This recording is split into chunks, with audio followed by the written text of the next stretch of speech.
Welcome to the month of May, and welcome to the first of 3 Indy 500s here on RaceSpotTV and on iRacing Live, and welcome to the Indy Elite Series, Heusinkveld Indy 500. Heusinkveld, the official sponsor of the Indy Elite Series Treble Crown.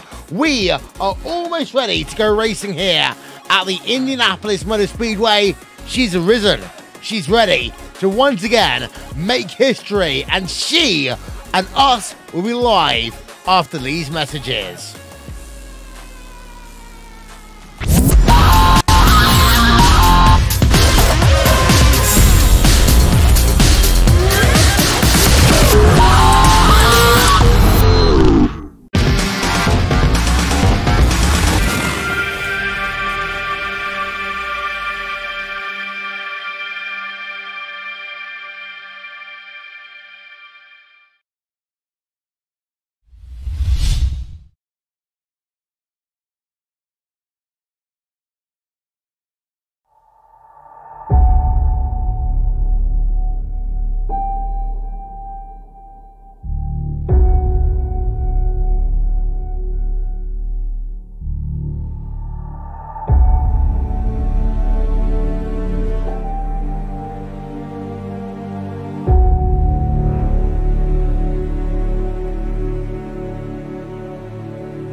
I want to leap over buildings, want to fly over the shores, faster than a lightning flash, rushing through the cool night air. Oh,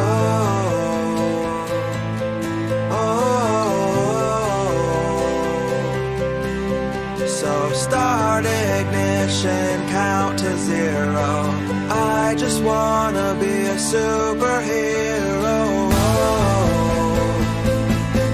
Oh, with fearless thoughts, emotions swirl. I wanna be the man that saves the world.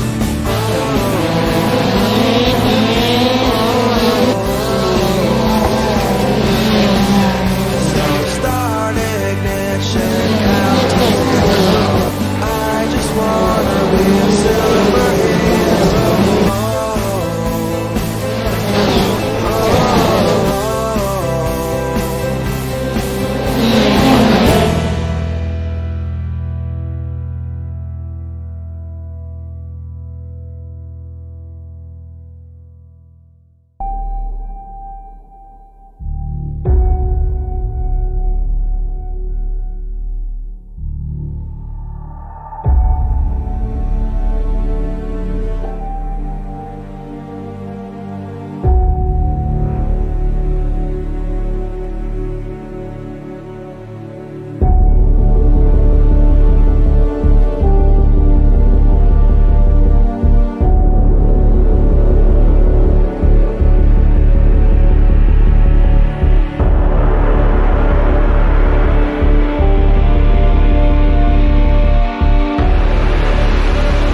She's awoken. After 11 long months, the month of May is finally here on RaceSpotTV and on iRacing Live. So welcome to the Heusinkveld Triple Crown. Welcome to the Indy Elite Series and welcome to the Indianapolis Motor Speedway. The month of May is finally here. We've waited so long. It's the first time you're ever going to see on RaceSpotTV on iRacing a 500-mile race in the IR18. Will Vincent, Randy Cherneth, and well, Randy, we've been waiting so long for this new car at Indy. This is going to be spectacular. Let's be honest, we haven't been waiting that long considering the car is just now running in real life as well. But I know when some of the rumor mill started happening that the Dallara IR18 may be on the docket coming out in this most recent build, a lot of us were excited. It came out, and you know what? First thing everyone went to is what is this Indy 500 going to be like, not only in real life, but what is this new aero kit going to be like here for these guys in the sim. Now we get our first taste to see what the best in the service can do around this 2.5-mile super speedway in Indianapolis. Yep, so we are here, as we say, at the Indianapolis Motor Speedway. We've had ourselves a number of races so far in the Indy Elite Series, but this is the jewel in the crown. The iRacing Indy 500 is 13 days away, Randy, and for a lot of these drivers, this is a proving ground because we've got some of the biggest things here in the IndyCar series taking on the IMS racetrack in the Heusinkveld Triple Crown, because this is a league race, but it's also the first stop on getting yourself a name in the 9th annual iRacing Indy 500. It's one of the bragging rights races. Yes, in 13 days, the iRacing Indy 500, that's the one everybody wants to win. That Saturday hot split, that broadcast race is the sort of must-win for everybody. But this is the first taste for these guys because they may have done some testing, but this is going to be their first chance to see what happens when you have a full grid of cars. 28 cars, I believe, will be starting this race this evening. What will happen as those cars do laps and go a full 500-mile race distance? I don't think anyone's done a full 500-mile race distance on any track in this new car, nonetheless Indianapolis. So how the car changes while the track changes is going to be something I think a lot of these teams, even though there's a lot of testing and probably a lot of fine-tuning for their sets has come in, likely a lot are going to be a little bit unaware of what happens when this track gets rubbered in 180, 190 miles into this thing. Yep, let's have a look at the track temperatures then. It is 26 degrees Celsius, 59% race relative humidity. It's overcast, but the wind speed, Randy, is a big one that I'm looking at right now. 21 kilometers an hour wind speed. That is a big, big gust of wind. Yeah, and it's a huge amount. We've heard people talking about that in the real world Indy testing that just happened on the first weekend of May. People talking about how much the wind was affecting these cars. That's going to be something that we really talk about, I think, over the course of this thing. We're going to be referencing the testing in real life and as well talking about how it reflects the car in the service. But yeah, 12-mile-an-hour wind is going to be pretty big. But with this cold weather, Will, you're going to see a lot of trimmed-out race cars and expect a lot of drafting today. It might look sleek, but this car actually punches a bigger hole in the air than the old DW12, and that's mimicked in real life and in the sim. It's about a 2-second delta that you'll be feeling the slipstream, which sort of mirrors what the likes of Sebastian Bourdais said in their talkings about this new aero kit. It sucks up really, really well, so expect exciting racing as the drivers hit the grid. Let's have a look then for your grid then for the Indy Elite Indy 500 presented by Heusinkveld Engineering. And it's Tanner Watkins who has that front row of the grid there, Randy, alongside Austin Espartee. 11 1,000ths of a second between the 24 and the 777 machine. Yeah, that's very close, and you would expect nothing less than qualifying here. Going to have the cars trimmed out, going to be flat out all the way around this racetrack. Very, very tight, not only between those first two, but the second row is close as well. Josh Chin, 3rd place. Liam Quinn in 4th place. And you just notice 4 1,000ths of a second separates that second row of the grid. Row number 3, Bradley Walters and Henry Bennett. Bennett been so good not only in here, but also in the classic IndyCar series as well. Adam Blocker, P number 7. Andrew Kinsella in P number 8. Number 9 will be Alan Plunkett and Simon Bryant in P number 10. Rest of that grid cycling through for you right now. It's a very interesting field here today, Randy, because a lot of Europeans, they've got bank holiday. It's a public holiday tomorrow, so they're racing on what is normally a Monday morning for them, but it's going to be a fantastic race. Tim Holgate, by the way, down in P number 16.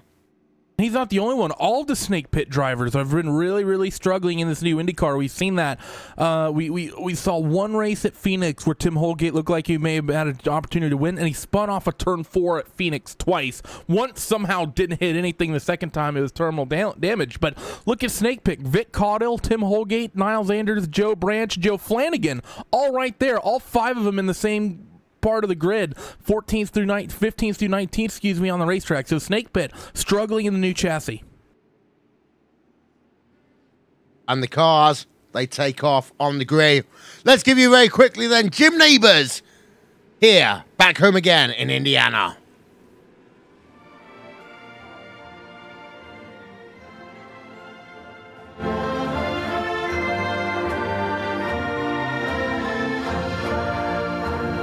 Back home again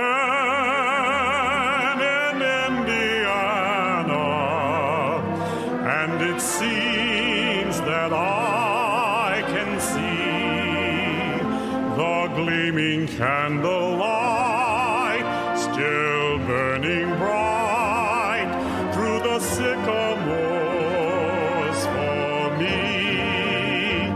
The new moon hay fragrant through the fields I used to roam. When I dream about the moonlight on the Wabash, how I long for my Indiana home.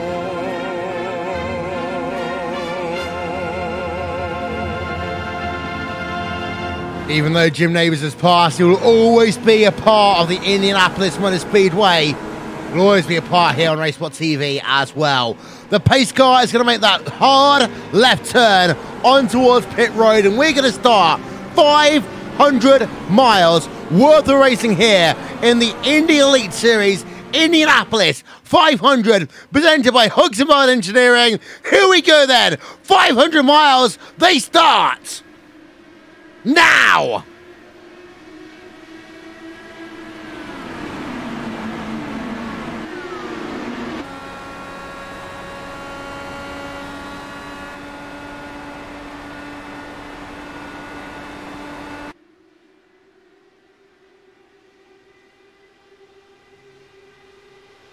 Early battle for the race lead then. That's between Austin Espartee and Tanner Watkins as they go side by side then through the north end of the racetrack. On board with Austin Espartee, he has himself the race lead right now. But he's going to lose it on the exit of turn number 4. Lap number 1 is going to be led by Joshua Chin, number 93 machine. He goes to the point right now. As we work ourselves then on lap number 2 of 200. Live timing and scoring will be available in just one moment's time here on RaceSpot TV and on iRacing Live. Don't forget, you can keep up to date with us on social media as well. Just visit us /RaceSpot TV on Facebook and at RaceSpot TV on Twitter to keep up to date with all of the action all race long. This is the first of 3 Indianapolis 500s on RaceSpot TV over the course of the month of May. We've got battles going on then.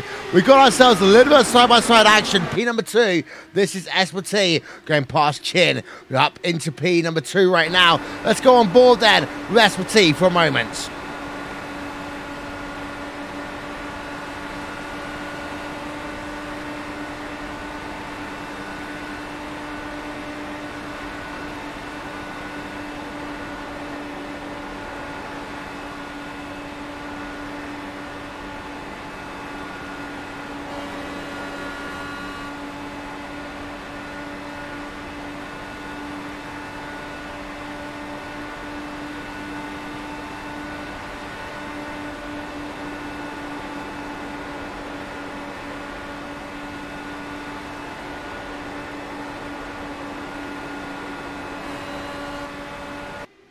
S.P.T. then to the point. You can see they're 2x2 actually all the way through your top 10 right now. As you got yourself S.P.T. leading, Walters and Chin, they're going side by side behind as they work themselves through turn number 3 and 4 down towards the start finish line once again. As we now go through, look at that, almost 3 wide, almost going to go 4 wide at one point then. This is a big gaggle of cars as they work themselves past the yard of bricks, and it is Chin versus Walters. Behind you've also got yourself Liam Quinn versus Andrew Kinsella. They're going at it right now, and that's about out for P number 5 on track. RaceSpotTV fan immersion for a moment here as we sort out a couple of technical difficulties in terms of our audio.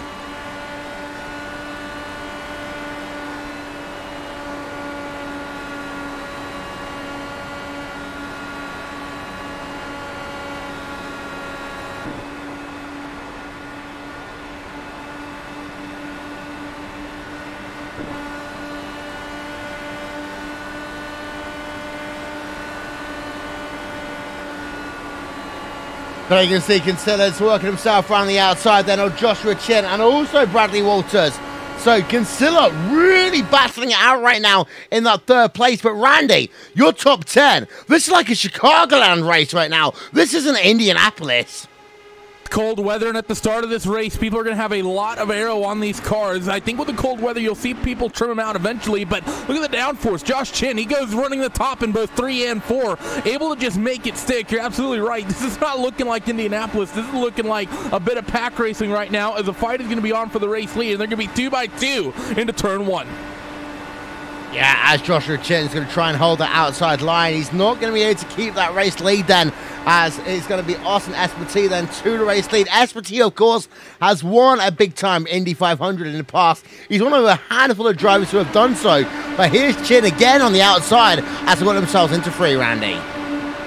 Chin's going to try to nose out in front. Andrew Kinsella as well. He's going to check in just behind as, well, the Power Slide teammates. I don't think they're going to be overly aggressive here with one another. They currently run 1, 2, 3. Then you have a Sadie driver who's actually getting harassed by Liam Quinn, who's another Power Slide driver right now. So Power Slide took out the top 4 spots on the grid and a huge chunk of the top 10, but Sadie's been very competitive as well. And they're going to go 2x2 through 1 and 2 again. This is insane.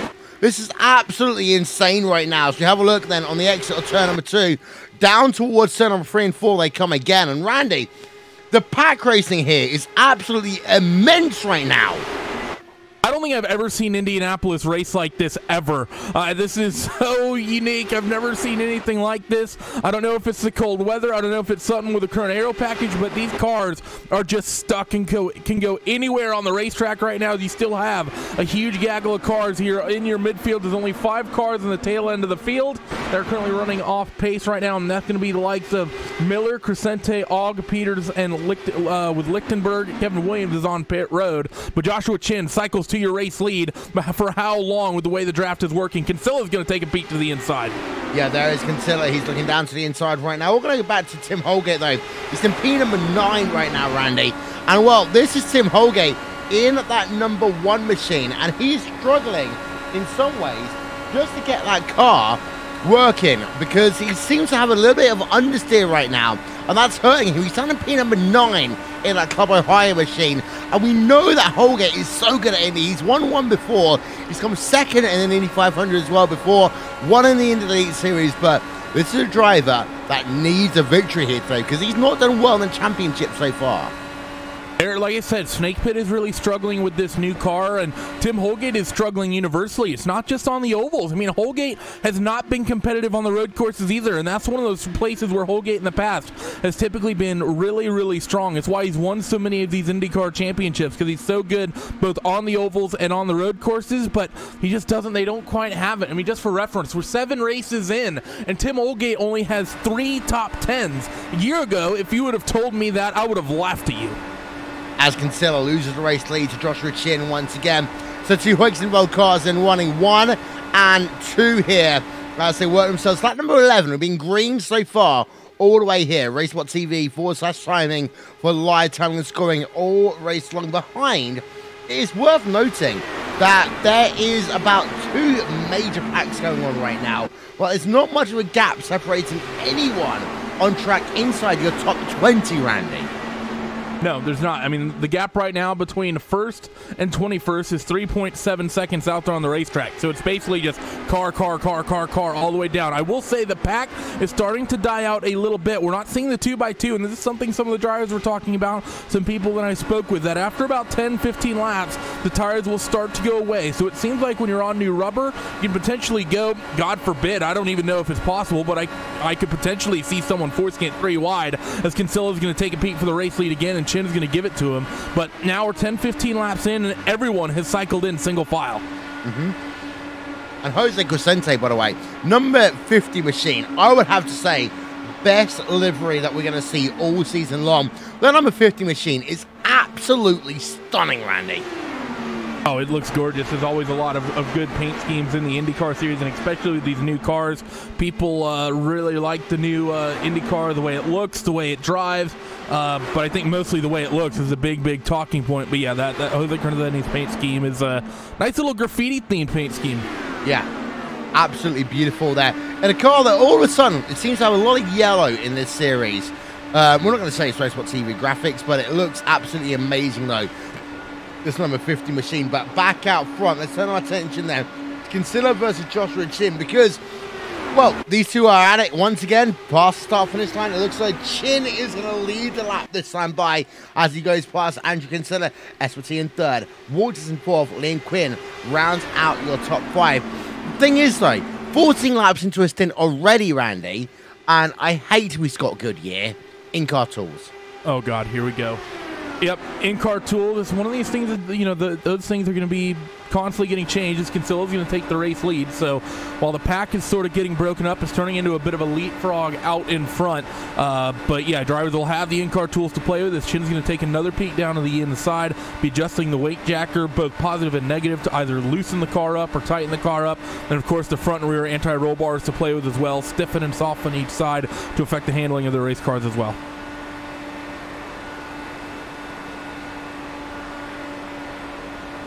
On board with Chin.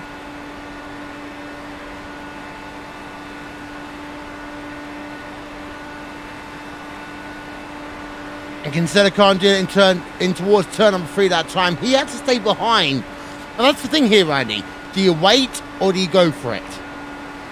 Well, they're all teammates out in front, 1, 2, 3 right now. Chin, Kinsella, and SPT all coming from that power slide banner. So I think they're going to be relatively nice with one another, and if they don't have a run, they're not going to go for it. But right now, it seems like those out in front, the quickest way is to leapfrog. If right now, if you're Austin SPT, doesn't seem like there's much you can really do. It seems like as the 3rd car in line and 4th, 5th, 6th car in line, you're kind of just stuck because the draft is huge in these cars, and it's something that we've noticed in real life as well from the IndyCar testing. It's something the real teams are talking about. There's been a lot of talk about the aerodynamics of these cars, because although they look so much sleeker, there's less aerodynamic bits on them. Logic would tell you that they would actually punch a smaller hole in the air, but because they don't have those covers covering the rear wheels anymore, they actually punch a bigger hole in the air than the DW12 used to do. And the drivers in the real IndyCar testing that happened the first weekend of May, they were talking about how well the cars sucked up and how far back the cars sucked up, and we're seeing this right now with the fact that no one can break away in that lead pack. Yeah, one of the fantastic things as well is we get to now see the gears and the revs that these guys are doing. They're doing gear number 5 in towards number 1 and 2, which are on board with Austin SPT.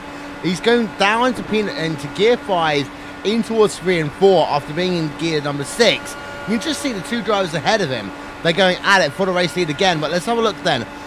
On board of SPT, just have a look at the revs. Up into 6th gear, gets the draft. Has to shift down towards 5th gear in towards turn number 1. SPT wants to do more, but he can't right now, Randy. Yeah, no real point for him in doing so just yet. I think once we get deeper into this race, I think people will be trying things, especially, I'm sure these guys are not running these cars fully trimmed out just yet.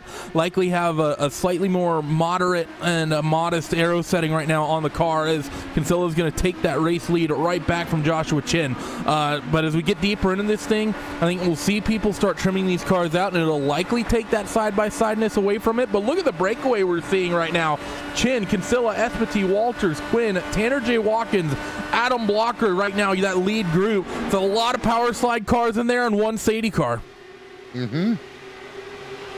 And what they're doing as well, they're pulling away now. The gap is 3/4 of a second over Tim Holgate. And that's an important thing in terms of the draft, because if Holgate loses that draft, that's half a lap of fuel he might well lose in this first stint. And the game, of course, in Indy 500, we're going to say it early here, Randy, it's count backwards. It's behind Holgate. You got yourself Andreas Eek and Simon Bryant. They're going side by side for a moment, but you have to count backwards here, and saving fuel early will help you later on. Yeah, you want to start saving fuel early. You might see drivers that with this slipstream wheel, normally we don't talk about it because really they don't work quite properly in the sim the way they should, but you could see people even go down to a lower fuel trim. The fact this draft is so strong, normally you leave it at only 1, 6, or 7. Those are your full power fuel maps and fuel settings, just different throttle shapings, but 2 through 5 are all for various amounts of fuel saving. And if you can save fuel in the slipstream, as strong as the slipstream is right now, if you're Andrew Kinsella, if you're Brad Walters, if you're stuck in the pack the way you are right now, I don't see any reason why you don't just go down to fuel trim 2, 3, or 4, see if it saves you any fuel, because there is an MPG indicator on the dash. See if it saves you fuel, and if you can do that and maintain pace, I don't see any reason not to. It's worth noting that Alison Esparti is taking the lead of this motor race. Also, Bradley Walters and Adam Blocker, they're going side by side on it right now as they head themselves then down towards turn number 3 and 4, on board with the driver of Adam Blocker, and he is now up into P at number 5, 1.2 behind your race leader right now. That's not a lot, Randy, but it's worth noting again that every time you go side by side, there's a chance you lose momentum. Yeah, there's, oh, we got a spinner. We got a spinner. Who is that? I think that was Tim Holgate. Tim Holgate. It is Tim Holgate. It is. And that's going to be yellow and heartbreak for the number 1 car once again. I was about to comment on the fact that number 1 car had gone up 8 spots over the start of this race. And what happened to Tim? You mentioned it, Will, understeer. And I think he just plowed the wall off of 4. Replay coming up.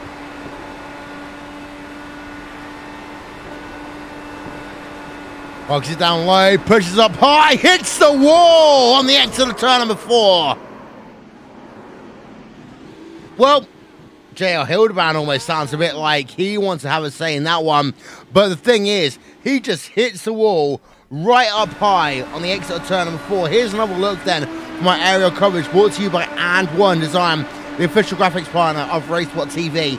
Here he is through turn number 3, and here he is in towards turn number 4. Let's stop the camera here, because he's hugging that white line like he should do, Randy, in towards turn number 4. But we then play the tape, and he just pushes up high on the exit of the corner, tags the safety barrier. Game over for one of the biggest names in this race here today. That is an uncharacteristic mistake from Tim Holgate. The fact that you might see Tim lose control of a car if he's fighting a loose condition, but for Tim to just drive up into the wall and plow the wall like that 20 laps in to an Indy 500 is a huge blunder that we don't typically see from him. It's one of the things that I've heard talked about in the past in these cars, that you need to anticipate when you're going to have understeer before you have understeer. Before you ever turn into a corner, you have to know if that car is going to stick or not, or if you're likely going to be in a situation where you push. That's where a lot of the guys who are good here at Indianapolis tend to be really, really good. And why they're really good? Tim Holgate right there is generally one of the best. He got it wrong as the field comes down for first round of pit stops, new tires, full fuel, and likely more pack racing on the restart. You know what I said about earlier, Randy? Crosswinds here today. Certainly could have been a factor. Okay, out of pit road. It's going to be Chin and then Esparti by the looks of it. Then Kinsella, then Quinn, then Watkins, Blocker, Walters, Eek, Bryan, and Downing. There you go, your top 10. Number 93 machine and Joshua Chin. He's been oh so close, so many years here, Randy, in the Indianapolis 500. Never won one, but he's been so close so many times. Well, what was he, about 800ths of a second shy of winning one year? When he got jumped by, was it Nefri? Yep, and then 4 corners away one year. Yeah, he's been close so many times, and you know he wants to win one. I think this is certainly one he'd like to win, but I think the one that he really wants is that one, the iRacing Indy 500, the official one that'll be coming in a couple weeks. Although this one is a big one, is a crown jewel for this championship. It really is that one a little bit deeper into this month that everyone wants to win, and why when you end up seeing people coming from teams like Apex, see road racers, you see people like Ray Alfala and John Gorlinski turn up as well. That's the race everyone wants to win because of the variety in terms of drivers it attracts.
Back live here at the Indianapolis Motor Speedway, and we are almost ready to get going racing after our first caution of the day takes out Tim Holgate, who is one of the biggest names in the Indy Elite Series. The pace car is heading himself right now through corner number 3.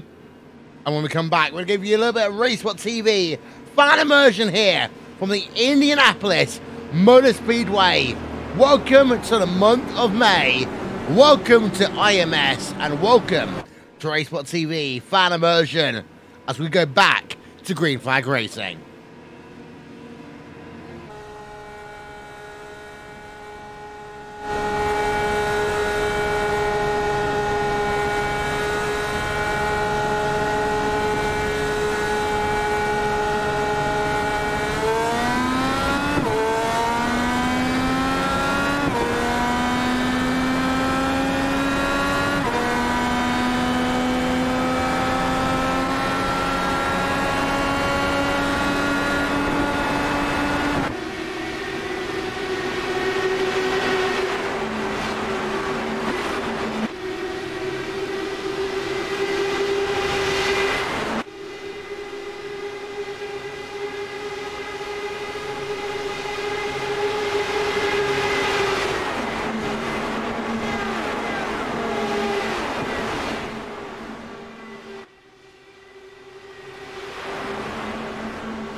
Back to green flag racing then, and it was 3 wide then for a moment there, Randy.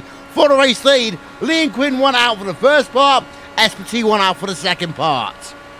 Yeah, he definitely did, as Liam Quinn is still trying to hold on to that second spot. Josh Chin currently isolated up on the top, but that purple number 44 of Liam Quinn from Team Powerside, normally one of the drivers that I would say you would say is the weakest in terms of raw pace. Liam's a solid driver, but usually not in it to win a lot of these races, and he decided to get aggressive and wanted that race lead. Wasn't quite able to get there, but he held the second spot, but now it's going to go to Josh Chin, who has the run and looks to the inside. Yeah, so Joshua Chinland leads as they work themselves in towards turn 1. But Jim pushes up high, and that's an interesting strategy. That's what I like to call them, make the air dirty for everyone strategy, Randy. Yeah, just drive around the racetrack and just make sure no one gets any clean air at all. As it's going to be Espati who goes back to the race lead in towards corners number 3 and 4. But now the Power Slide gang is getting broken up as Sadie is getting their way in, and Bradley Walters is breaking up the party here. He wants the race lead. Is going to take a peek down the front straightaway, 3 wide down the front stretch as they hit the yard of bricks. And here comes Walters then. He can't do anything towards turn number 1. We'll go on board of them. Still in P number 3. And Sadie looking strong here today, Randy. Definitely are. Bradley Walters is looking very well. Unfortunately, he's really the only one, I think, in that current lead group, but he is definitely looking very quick. Do we just see a car spinning off of corner number 2? Nope, don't think so. We're still good. As everyone currently circulates out there on the racetrack, and Chin loses that race lead once again, but Walters might be losing that 3rd spot and more to both Liam Quinn and Andrew Kinsella. Yeah, on board once again with Bradley Walters then as they head themselves past the yard of bricks once again. 28. Look at that, 3 wide ahead of them in towards turn number 1, and Quinn to the race lead. Second time we've seen Liam do that, and this time it stuck, and he's going to lead here at the Indianapolis Motor Speedway in your Heusinkveld Triple Crown race. First race here at Indianapolis, and now Josh Chin, he wants that race lead back as they head down the back straightaway, but we're approaching that sort of 9 to 10 lap run into this stint. Actually, no, we're only 5 laps into this. What in the world am I thinking? As Chin takes that lead back. He does, and Quinn's back down into P number 2, but 3 wide then down past the yard of bricks that last time by. As you can see, the cars working themselves on the exit of turn number 4. We got 2 wide racing, we've got 3 wide racing going on here, and only 30 laps in. 1/7 distance into this event here, Randy, and already there's been some fantastic moments.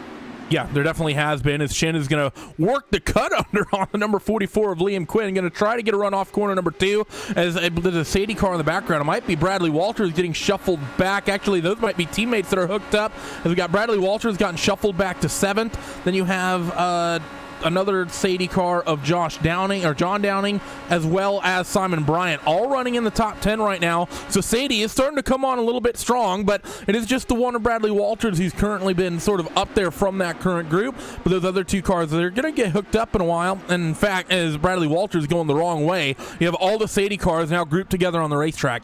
Yeah, Liam Quinn once again leads away here. Joshua Chen in 2nd, Austin Espartee in 3rd.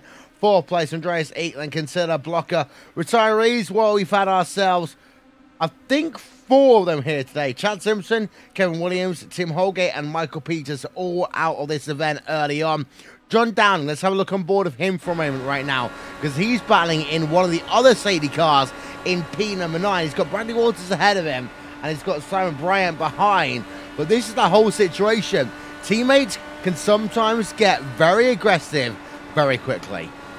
Yeah, they definitely can, especially at a race like this. When you've seen that from the Power Slide teammates, they've made it 3 wide amongst themselves going for that race lead. So it's going to be one of those situations, though, of how aggressive do you want to be? Because if you're a Sadie car and you see a whole bunch of Power Slide and Banshee and, you know, Team Afterburn out ahead of you, how aggressive do you really want to be trying to slice and dice through them? You're going to have a numbers disadvantage. Might be a situation where you just sort of sit there, save a bit of fuel, and just cruise. What's the Team Afterburn? Yeah, I've never heard of him before. But for the race lead, though, you got yourself Chin leading the way, and then Quinn right behind. They got 3 wide behind him. Andrew Kinsella, Andreas Eek, and Tanner Watkins are 3 wide behind him as well. That is Simon Bryant, Vic Cordell. I haven't talked about Vic Cordell really all season long, but he loves this racetrack. Definitely does, and Vic has found his way up towards that top 10. So the Snake Pit cars, they weren't really that hot in qualifying, Trim will, but they've worked their way forward. Tim Holgate was up, went from 16th up to 8th in that initial little run that we had. Joe Branch is up a number of spots, as well as, of course, Vic Caudill's up a number of spots. Niles Andrews as well, up a couple from where he started. So the Snake Pit cars may not be very good qualifying cars, but they may have pace here in the race if they can get themselves up forward. Maybe a little bit of a strategy might be required. Maybe do a short fill at one of these pit stops. But the Snake Pit cars are working their way forward. Yeah, what does that teach you about the month of May here, Randy? Because there's a lot of drivers who many people say are sandbagging, but if you've got a team like Snake Pit who are struggling qualifying but have decent race pace, how afraid are you? I don't know. It's one of those things. It's just difficult. It's especially for that iRacing Indy 500. You know, it's how are you going to try to find that qualifying time to put yourself in the top split? Because that's one of the big bragging rights. It's not even just making the top split, but putting yourself in the top 33. They're just going to casually go 2x2 into 1 again for that race lead. But it's going to be one of those things that for teams, the group at Snake Pit, you know, is that going to change their setup philosophy? But you also have the other thing. If they're really more worried about that in terms of qualifying that iRacing Indy 500 more than this one, it could be that they just have a 4-lap average qualifying set and they just sort of used it here, not really caring where they started. Yeah, you're right. As Joshua Chin is going in the battle for the race lead once again, you got Kinsella and Quinn. They're going side by side. Purple car on the left-hand side. Kind of emerald green car on your right-hand side. And here, actually, comes Kinsella. He's looking for the race lead in towards turn number 1. And I think Kinsella is going to have it. He's going to have it in towards turn 1, but how is it going to hurt the speed? You see Josh Shin going to immediately tuck in one car very close to the wall, deeper in the pack. I think that may have been the 76 of Andre Zeke, who is nearly clipping it as Josh Shin is already going to begin hounding Kinsella back for that race lead as they scream down the back straightaway, and Josh Shin in towards turn number 3. He's going to take it right back to 777 of Austin Espati. Will he be able to take that second spot? No. Kinsella able to get back into line. So Kinsella remains himself in second place. Espati in third. Fourth place is Liam Quinn. Fifth place is Hannah Watkins. But here comes Kinsella once again on board of him. Talk us through the strategy here, Randy, because you can go faster doing this one in terms of 2 teammates, but there's 4 drivers behind who are waiting for a mistake. Well, they're all teammates, too, all behind as well. I know that Kinsella and Chin's cars look very similar, and it's been sort of a joke in the IndyCar community that the cars look like they come from the same technical stable, but Kinsella technically Team Power Slide, where Chin, the entry says Chimera. But it's in terms of strategy, it's right now, it's just faster to leapfrog like this. When the tires are, in this sort of phase that you can just carry all the speed through the corners and potentially go 2 by 2, you just swap the lead back and forth. And it's going to be one of those situations because we're seeing these guys swap the race lead twice a lap. We might have 200-300 changes for the race lead by the time this race is over. Yeah, as Kinsella then once again tries to hold on to that advantage behind. Walters is a driver that's really interesting me right now. He's in P number 6, but he's got himself, well, Hannah Watkins, Etal ahead of him, Liam Quinn, Austin Espati included. Yeah, bunch of power slide guys he needs to try to look to get through as they come off corner number 4. A little bit wide for Bradley Walters there at turn 3, so may not just be Tim Holgate who's struggling with it, as I've seen a couple drivers now. Once we get about 20 laps or so into this run, they start fighting that understeer just a little bit in the dirty air, so maybe something for everyone as Bradley Walters, you see him going to take that second groove just to get clean air through corners number 1 and 2. Going to try to get a run on that driver in front of him of Tanner J. Watkins, but nothing going just yet as Watkins is going to defend low. Yeah, behind, we've also got Chris Stouffer right now in the number 7 machine versus Vic Cordell. That's the battle going on for P number 12 on track. Stouffer in the number 7 Indiana car looks down to the inside then of the driver of Vic Cordell. Can't do anything as they work themselves through turn at number 4. Stouffer's not had a bad season so far, Randy. No, he won the season opener. I think he's been on a bit of a downward slump since that win at Homestead, but he's having a very good race here, and look where he is. Started 24th in this race. Only 26 cars actually took the green, and he's running here 13. So I think if you're Stouffer, you have to be very happy with that, as he may have just gotten the wall there. I think he did. Replay on board of him again. In towards turn number 1 and 2. Pushes up high on the exit of turn number 1. Yeah, he hits the wall there.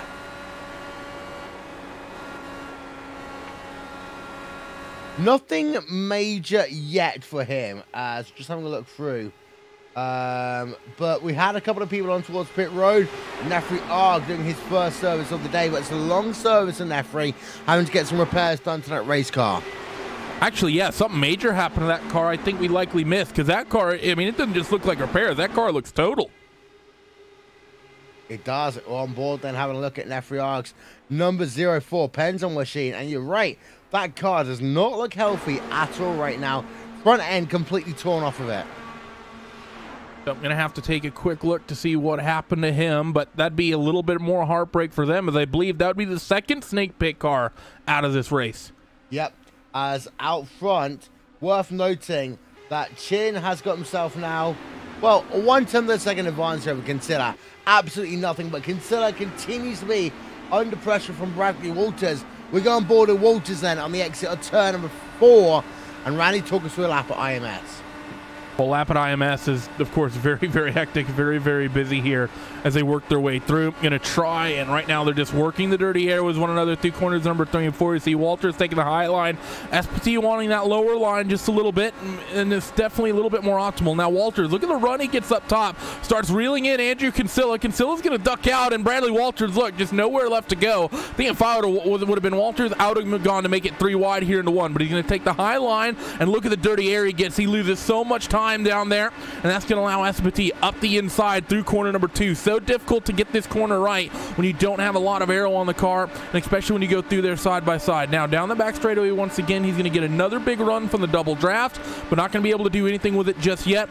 And again, going to get a big dose of dirty air from Kinsella out in front of him through turn 3, now in towards turn 4. Going to run that middle groove once again, and he's going to get the big run again. Let's see if he'll go for a move this time. Down the front straightaway, he's going to cycle in behind Kinsella, but no, he's going to stay behind Josh Shin. So Bradley Walters being very, very patient right now, Will. He's just letting that 777 of SPT get that run into turn 1. He feels confident in himself to be able to hold that outside and hold off that 777 car, and he's not going for a 3-wide move yet. I think that Sadie car has the speed to fight for the race lead. Walters just right now doesn't have the desire. And at the end of the day, it'll all come down to one thing, and that will be strategy here. Because strategy is so important at IMS that a lot of people almost forget about it, Randy, because everyone thinks, oh, you can just do the moves on the racetrack. You can, but it's easier to do it on pit road. Well, and think back to last year, or I think it was this race, the Indy Elite Indy 500. I think it was Bradley Walters was sort of the class of the field in terms of speed, but an early caution around lap 70 dictated how that race panned out, because you had about half the grid come down pit road and half the other half of the grid stay out. I believe Walters stayed out, everyone else came down pit road, and we went green to the end. And pitting on that, if it went green to the end, pitting there was the right call. Walters ended up losing out on that race for no other reason that he did not pit on lap 70 of 200, and the race went green to the end. So one little strategy decision early into a 200-lap race here at Indianapolis can have drastic consequences when, and well, not only if, but when you do eventually get a long green flag run, as once again they're going to swap for that race lead. We're on board right now with Adam Blocker in the number 74 machine then. Blocker looking as though he is a top 5 contender here today, running right now in P number 4 on track. Sorry, P number 6 on track even, as they work themselves past the yard of bricks once again ahead of them. Looking as though they're going to go too wide. They'll wait for a moment as they come down in towards 1 once again. I say they'll wait for a moment. They're not, because it's Shin versus Walters. That's for P number 2. Let's see what Walters is going to do, as he still has Austin Espity up the tailpipe as they work down the front straightaway. And again, he's just going to tuck in behind that car that's on that second groove, stuck on the outside. So Walters has no desire to make a move just yet. The thing I'm thinking here, Will, these leaders of Chin and Kinsella, they're playing really, really nice right now, swapping spots. I'm going to take a peek into my crystal ball, 153 some odd laps into the future. These guys are not going to be nearly this nice once we get to the end. Not only will Walters be trying to make moves, but right now the race leader is really just kindly and nicely allowing that second place car the inside line. I think they're going to get really defensive regardless of what team and what stable you come from once we get to the end of this race. Yeah, but for now, you hold the position because, again, it's a 200-lap race here.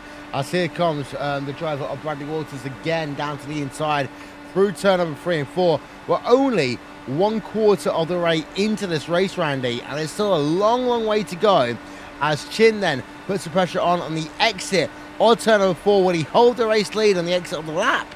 Yes, he will. So he's going to hold the race lead for now. Kinsella gets the run, not quite able to get there, but Walters is now fighting for that 3rd spot. And that's going to be Austin Espity who gets a run. He's actually going to take that 3rd spot away. So Walters gets shuffled back, and now he's going to have Liam Quinn behind him, who's likely going to be wanting to benefit from that as well. And we might be seeing differences in teams, differences in setups coming out here, because Power Slide seems to be dominant right now, and we're about 24 laps into this run, Will. And this is when we saw Tim Holgate have his problem, and this is when we sort of started to see other people starting to push a little bit tight. So I think if a caution is going to come out, it's likely going to come out in the next couple. Otherwise, we're going to be seeing green flag pit stops. Yeah, and the thing about here is that the tires don't wear out the same way you'd have at a New Hampshire Motor Speedway or Homestead or Richmond, but they do wear out as well. Because we're on board with Tanner Watkins right now in the number 24 machine versus Adam Blocker. Don't forget, get social with us /RaceSpotTV @RaceSpotTV. if you want to do that. And here's Tanner Watkins then closing up to the rear of teammate in the number 74 Carolina machine, but not gonna happen through turn number 3 and 4. Behind Randy, we have had a few people going up and down a little bit, but not as much as we expected. Yeah, there's not been a lot of people really moving their way up through the field. There's a couple. I mean, it's really just been the snake pit cars and Christopher, and not a lot of losers either. I mean, right now the biggest loser has been Tanner Watkins, gone from 1st to 7th, I believe. But even then, he's still sort of in that lead pack, that lead group, so getting shuffled back to that 7th spot, not really an issue. I think right now, as long as you can hold with that lead pack, that's the big thing. But I mean, talking about that lead pack, we saw it 20-30 cars strong basically at one point early on in this race. It's now 9 cars that make up that lead group, and then you have Andres Eek and Adam Dock. They lead that second pack, but they are 4 seconds adrift from John Downing, who's the tail end of that lead group.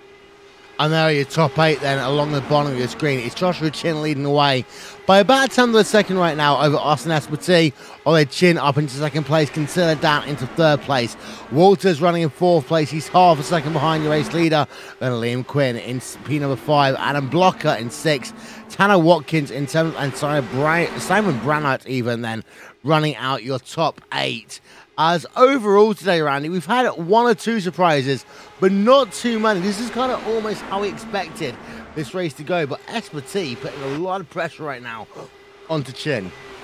He definitely is, and Josh Chin is going to be feeling that as the tires have started to go off, and these guys, you see, they're not being nearly aggressive as they once were. My question is, though, Will, you always talk about thinking backwards. I'm curious right now, if you're Brad Walters, if you're Simon Bryant, do you come down pit road together as Sadie teammates? And, of course, John Downing not very far off as well. I think what you want to do as a trio is you should come down early, do a little bit of a short stint, short stop, and do a short fill as well. Get the 3 of you out in front of all these powered slide cars. It seems like there's power in the draft here. I think if one of you just do it, you'll eventually get reeled in. You need sort of 2 or 3 cars to do this leapfrog we've been seeing to maintain pace. I think it'd be best for these Sadie cars to either pit early or short fill when they come down pit road, even if they run late, just to get some track position and really put some pressure on these power slide guys. Yeah, lap number 27 here, and we haven't had any of those cars come on towards pit road really yet. Your top 12 drivers at least are on tyres that are 30 laps into this event. And while tyre life here, Randy, doesn't go much further than this, the same with fuel life here. So these drivers will be on towards pit road in the next 5 laps or so. And then it's going to be a case of who can get on and who can get off pit road the absolute fastest. Yeah, that's going to be the big thing. Pit entry here, honestly, not too much of a concern. There's no real apron as you come off of the front straightaway at Indianapolis Motor Speedway. And I know saying the word apron, that might offend a lot of people at this racetrack. But it's coming off pit road that's so hairy and so dicey. 1, because you have to keep it down to the inside. You got to keep it to the access roads. And 2, you have that bump on the exit wheel. And I've done some running in this new car, and it is a little bit hairy with cold tires. I believe it's going to be Josh Chin who goes. He's going to be the first one to blink, come down pit road. There's also a Sadie car following him, and Chin a little bit loose, locking up, I think, a rear tire that came down pit road, but otherwise I think he's good. Bradley Walters is the one who followed him down. Yeah, on board Joshua Chin right now. We're on board with the number 1 of Austin Espartee. Let's go back and have a look at Adam Blocker. Here we are then on the exit of start-finish line.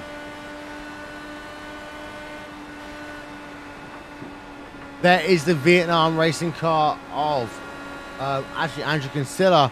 And Kinsella looks like he's basically always been running right close to the wall in terms of every single series he's been in all season long. Yeah, he definitely has been. We got more people deciding to blink, come down pit road, and it's a little surprising to me, Will. It's a little bit early than I would have expected, but we got 1, 2, 3, 4, 5, 6 cars who peel off. Only a couple from the lead pack. That's going to be Kinsella and Espartee who come down pit road this time. Yes, we're on board then with the driver of Liam Quinn. He is leading the way officially right now with 25 or 200 laps scored complete. In towards turn number 1, he goes once again. All these guys behind him, it doesn't matter if he pits on this lap or the next lap, Randy. No, it really doesn't. You know, you can stay out for as long as possible. You see Chin and Walters they're going to start fighting for position here as they cycle their way through. And I'm curious how they come out relative to the guys who just came down pit road. Andrew Kinsella, he's currently coming off the access road here, and I think Kinsella may have lost a lot of time on pit road. You see Josh Chin going to easily be able to get around that number 14 car. Bradley Walters does a good job as well. The 777 SMC up to speed already. No, I take that back. Kinsella not losing as much time as I initially thought, but it's going to be Bradley Walters, I think, the big beneficiary here, because he has just inserted himself into the fight for the race lead. Yeah, but the thing is about Kinsella as well is that he's lost a position where, let's be honest, if you're a Tory governor right now, you want to have those seats in your house. But for Andrew Kinsella, he is down as we've got more drivers on pit road. We've got ourselves P number 1, P number 2, P number 3, all on the lane as we speak. Cordell is on towards pit road. He's dragging that car on towards the lane in that number 69 machine. And Kinsella has already done his pit stop. Cordell comes out. What about other drivers around him? Joe Flanagan has come in, and we've also had Tim Miller come in as well. So the kind of larger team that started between Fanatic T, Redline, and RFJ is blooming some fruit here, Andy, but not enough. Yeah, it's blooming a little bit, but not quite enough as Chandler Watkins leaves pit road, John Downing leaves pit road, Brendan Lichtenberg leaving as well, as you see the that lead pack that was fighting for the race lead go through. And, well, check it out, Will. New tires. These guys are going to get aggressive. Yep, so they can go back on track and they can go racing again. That number 58 or 200 going to be scored complete this time by at the Indianapolis Motor Speedway. Don't forget, one of 3 Indianapolis 500s we've got for you here in the month of May in 2018. This, of course, and then the iRacing Indianapolis 500, as well as the Pack Majors Indy 500 coming to you at the end of May as well. So plenty of action to get your teeth into, regardless of where you are in the world. We were looking forward to seeing you here on RaceSpotTV and on iRacing Live. Ahead, though, we've got battles going on, and that is for your race lead again as Chin and Espartee go at it one more time.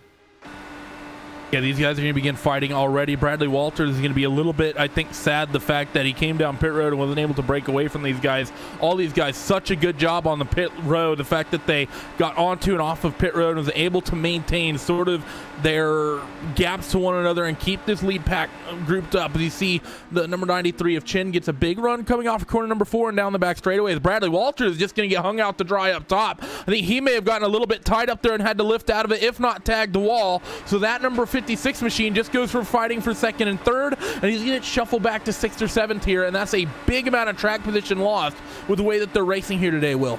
Yeah, as here is Joshua Chen past start finish line once again. The gap for himself and Kinsella, that is 3/10 of a second as it stands. Espartee, by the way, leads this race, and he leads it by about 1/10 of a second as it stands right now. Espartee, from the rear of the field, is leading this motor race now, Randy. Yeah, he really is. And he's done a good job. Has that 777 of Espartee. Been up front pretty much all day. As Josh Shin's going to take that race lead from 3rd on the grid.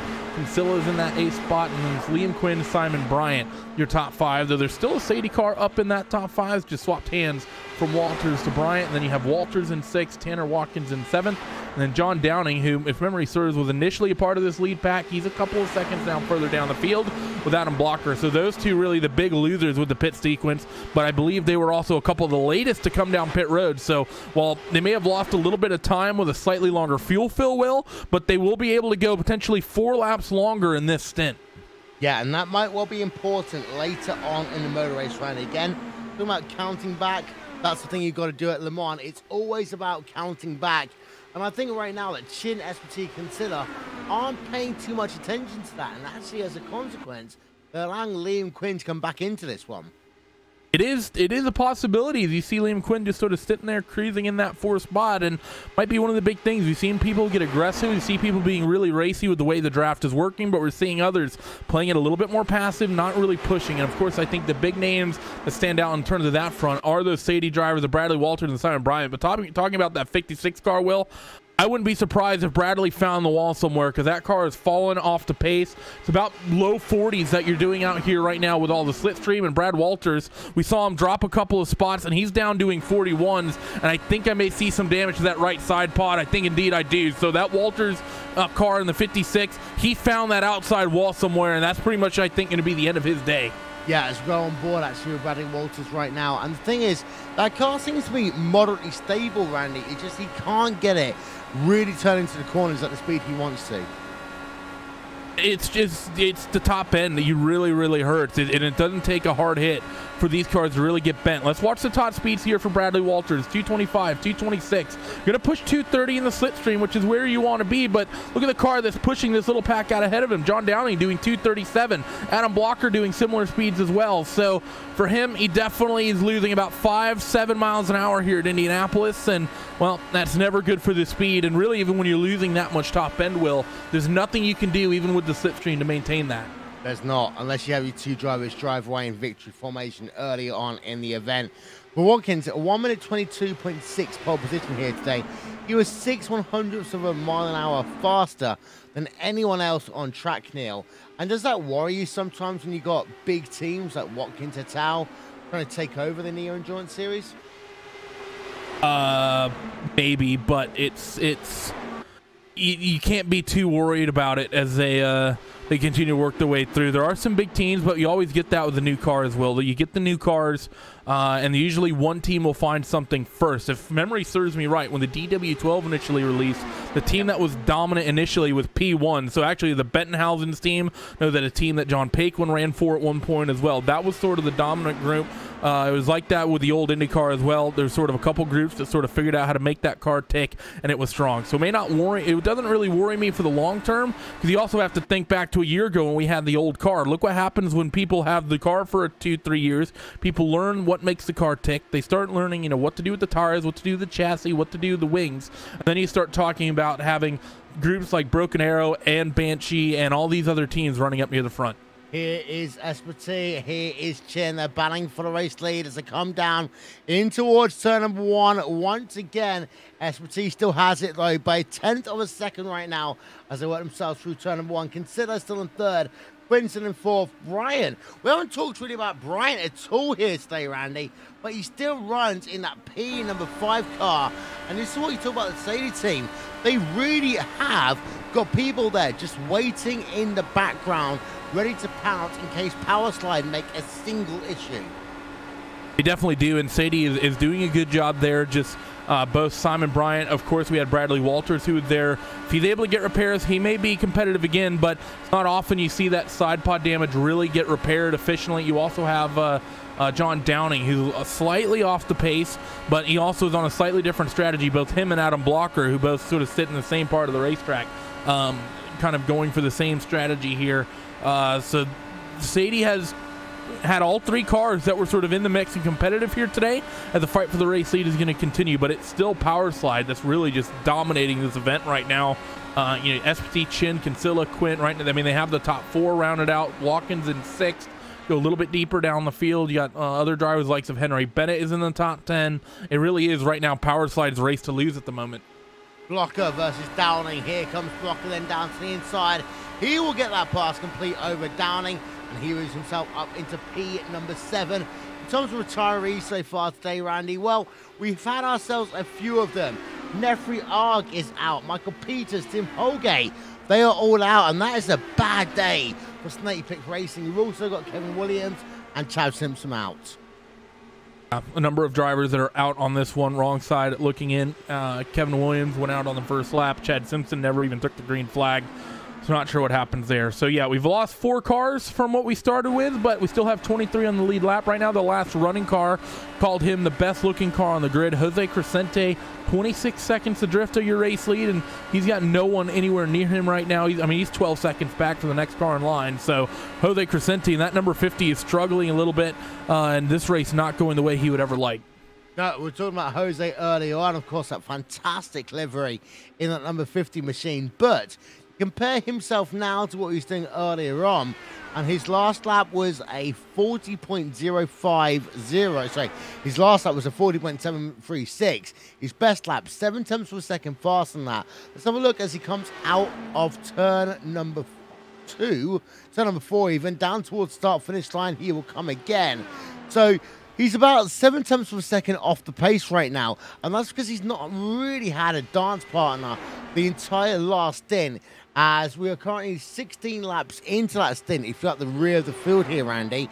And Crescente is getting to the point now that he'll be lapped in about 10 laps time if he doesn't really start to pick up his speed. Yeah, but unfortunately, when you're in this situation, there's not much you can really do, because you're going to be flat out all the way around. It's just the draft is so important with the racing like this. I mean, the race leader is going 6 to 7 tenths of a second quicker, and that's not just talent, because you look at Adam Blocker and John Downing, guys who aren't technically in that lead group, they're doing the same lap times as the guys that are leading the race. And it has nothing to do with who's better or who's worse, and setup might come into play a little bit, but it's all the slipstream. All the guys are doing the quickest laps out there on the racetrack right now. They're basically swapping, they're doing draft swaps pretty much all the way through in a big pack of cars. That second pack right now, the likes of Adam Dock and Henry Bennett, Vic Caudill, Andrew Wood, Joe Branch is in this mix, Adam Plunkett. They're all doing the exact same thing. They're just 10 seconds or so off your race lead. Yeah, actually we're on board with Henry Bennett right now, because he has just moved himself now into P number 9, passing Adam Dock ahead. We've still got battles going on for the race lead of Austin Espartee and Joshua Chin. We're going to keep it with Blocker, Bennett, Dock, Cordell, Wood et al. Right now, because Bennett up into P number 9, but he might not keep that on for too long, because Doc is going to be on the recharge here as they exit turn number 4. He's going to come off this fourth corner. Look for him to get the draft. You also have Vic Caudill, who's checking into the tail of this as well, as they're going to work his way down this front straightaway. And here comes Adam getting a big run. Going to take that spot, I think, at the line. Actually, no, he didn't quite get it, but he was very close. But he's going to have the spot through turn 1, and here they come in towards turn 2. Bennett's going to fight for it behind. They're slicing and dicing a little bit, and this is giving both Bennett and Doc a lot of potential clean air out in front, as Bennett's going to work the slipstream and get in line. You see the number 40 of Adam Plunkett checking into this little fight as well. And you just look at the slipstream, look at all the speed they lost through corners number 1 and 2. Will ends up just going right back to them all the way down that back straightaway. And that's what we've heard some of these drivers talk about, the fact that you can't run away from anyone with the way the draft model is in these cars right now. Of course, yet to be determined how much it is like in compared to real life, but reports from real drivers is that the cars suck up a lot. Yeah, you can't run away from anyone, but you can run away from yourself, because you get yourself losing on the turn number 1, turn number 2 especially, and that's going to cost you about 3 tenths of a second, Randy. And we talk about the draft effect being about 2 seconds here compared to previous years, but if you get yourself completely out of the draft, you are losing valuable time, especially if you're a fan, for example. You're not going to be able to, help another driver, so to say. Yeah, you can cheer them, so on and so forth, but once you lose that 3/4 of a second, it becomes really difficult to get back into the mix. And there's drivers right now who are on that boundary. Big Cordell, for example, versus Adam Plunkett. He's about 6 tenths of a second back when we come past the start-finish line. We've also got Andreas Eek versus Neil McBride. They are separated by 3/4 of a second on track. Yeah, there's a lot of those fights that are like that. And, one driver we were talking about, Jose Crescente, we talked about the fact that he didn't have anyone to work with and how far off the pace he was. He is now hooked up with Brendan Lichtenberg. Lichtenberg just did a 40.3, and Jose Crescente has found 0.3 of a second just right there with that number 12 car. And that might be the difference between that car going a lap down or that car staying on the lead lap. So it's a big effect right now that the draft has, not only in terms of lap time, but the ability to work your way forward. We also have had Bradley Walters will make an early pit stop, I believe. Think he came down pit road hoping to get some repairs. I still see visual damage on that car, and the early pit stop may really hurt that number 56, because he didn't go the full distance on the fuel run, and that body damage not only does it mean lower top speed, it means impacted fuel economy as well. So that car is going to be gulping fuel even more so than it was before. Yeah, but the thing is, it's a 50.5 second pit stop there, Andy. So in all realisticness, Walters is out of the 500. Yeah, he really is. I mean, that was him. Actually, no, I didn't even notice that. He is 4 laps adrift of your race lead. So, yeah, that's Bradley Walters. That's day done. Tim Miller right now running in P number 18 versus Andreas Eek This is the battle going on for P number 18 on track as we speak. And Miller, of course, we love seeing him here in the Classic IndyCar Series. Of course, you can also see him on the RFJ Series on Saturday. Been a part of ISWC over the years as well. And he's up now into P number 17. Tim Miller is one of the most fun drivers you can ever talk to, Randy. He definitely is. It's one of the interesting aspects of the IndyCar community. There's a lot of characters. Tim Miller's definitely one of them. Tim Doyle's another one. Joe Brancher's. There's a lot of interesting individuals here, and it's good to see Tim out here having not the run that he would have liked. Right now he's running 17th. He qualified 25th, considering only 26 cars actually qualified and attempted to start this race. Not really where he'd like to be, but hoping to just work his way forward here. He's running a little bit off the pace. He's doing 41.4s compared to the leaders who are doing 40.1, so it's going to be an uphill battle for Miller through the next 120 some odd laps. Yeah, we're on board once again, Lloyd, with Josh Chin for the race lead. He's got it as they come down in towards turn 1 over Austin Espartee. The gap is 1.5 tenths of a second through turn 1 as they head themselves down to the back trailer once again. And well, there's certain manufacturers here, Randy, who's left WEC, for example, this year, who's left a number of endurance series. There's always rumours about a new EOM coming into IndyCar. Toyota came into my mind yesterday because of Fernando Alonso. What's your thoughts? I'd like to see it. I'd love to see Toyota come back. They, of course, were at one point a huge prominent partner with IndyCar and CART, and I mean, they still sponsor Long Beach, so it's. I'd love to see it. I'd love to see a couple. You know, there's Mercedes is pulling out of DTM. I'd love to see them come back. And I know one of the things that's been talked about is, Marshall Pruitt kind of broke the story earlier this week. The fact that if IndyCar gets 3 engine suppliers, they'll consider opening up to 2 different chassis manufacturers, and that's I'm not sure what I feel about that, because I think IndyCar is right now in this state where it's still in that rebuilding phase from the reunification 10 years ago. Now the 10-year anniversary is what it's been. I don't know if anyone can believe it's been that long, but I'll tell you that. Yeah, that's true. But 10 years on from the reunification, and I don't know if I don't think the money's quite there. As much as I'd like to see a second chassis manufacturer, I don't know if the funds are there to support it. And not to mention, look what just happened with the body kits. Everyone would amp up about having a new chassis manufacturer, and if one came in that was dominant, we'd likely have it for a few years, and they'd probably just go right back to spec the way they did with the aero kits. Can you remember how long people kicked and screamed wanting manufacturer aero kits, and then it happened, and then everyone hated it? As we are currently lap number 81 of 200 here on RaceSpotTV and on iRacing Live. There are your top 8. Espartee leads from Chin. Chin leads from Espartee, depending on which way you come past the start-finish line. Andrew Kinsella in 3rd place, Liam Quinn in 4th. Brian Watkins blocking down, and there are your top 8. Malcolm.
I want to leap over buildings, want to fly over the shores, faster than a lightning flash, rushing through the cool night air.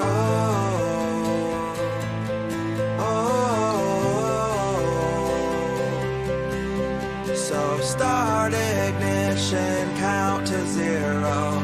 I just wanna be a superhero.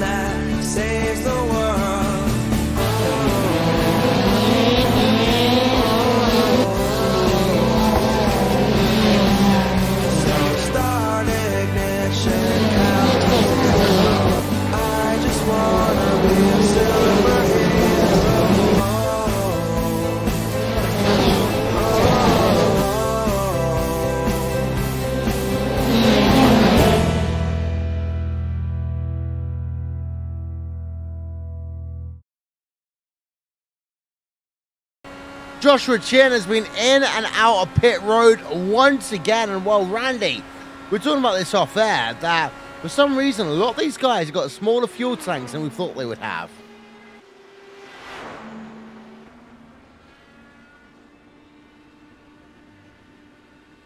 We just lost Randy Cheneth there. We are going to take you to RaceSpotTV fan immersion here on RaceSpotTV as we go on board with the driver, Tanner Watkins. He's currently in P number 3.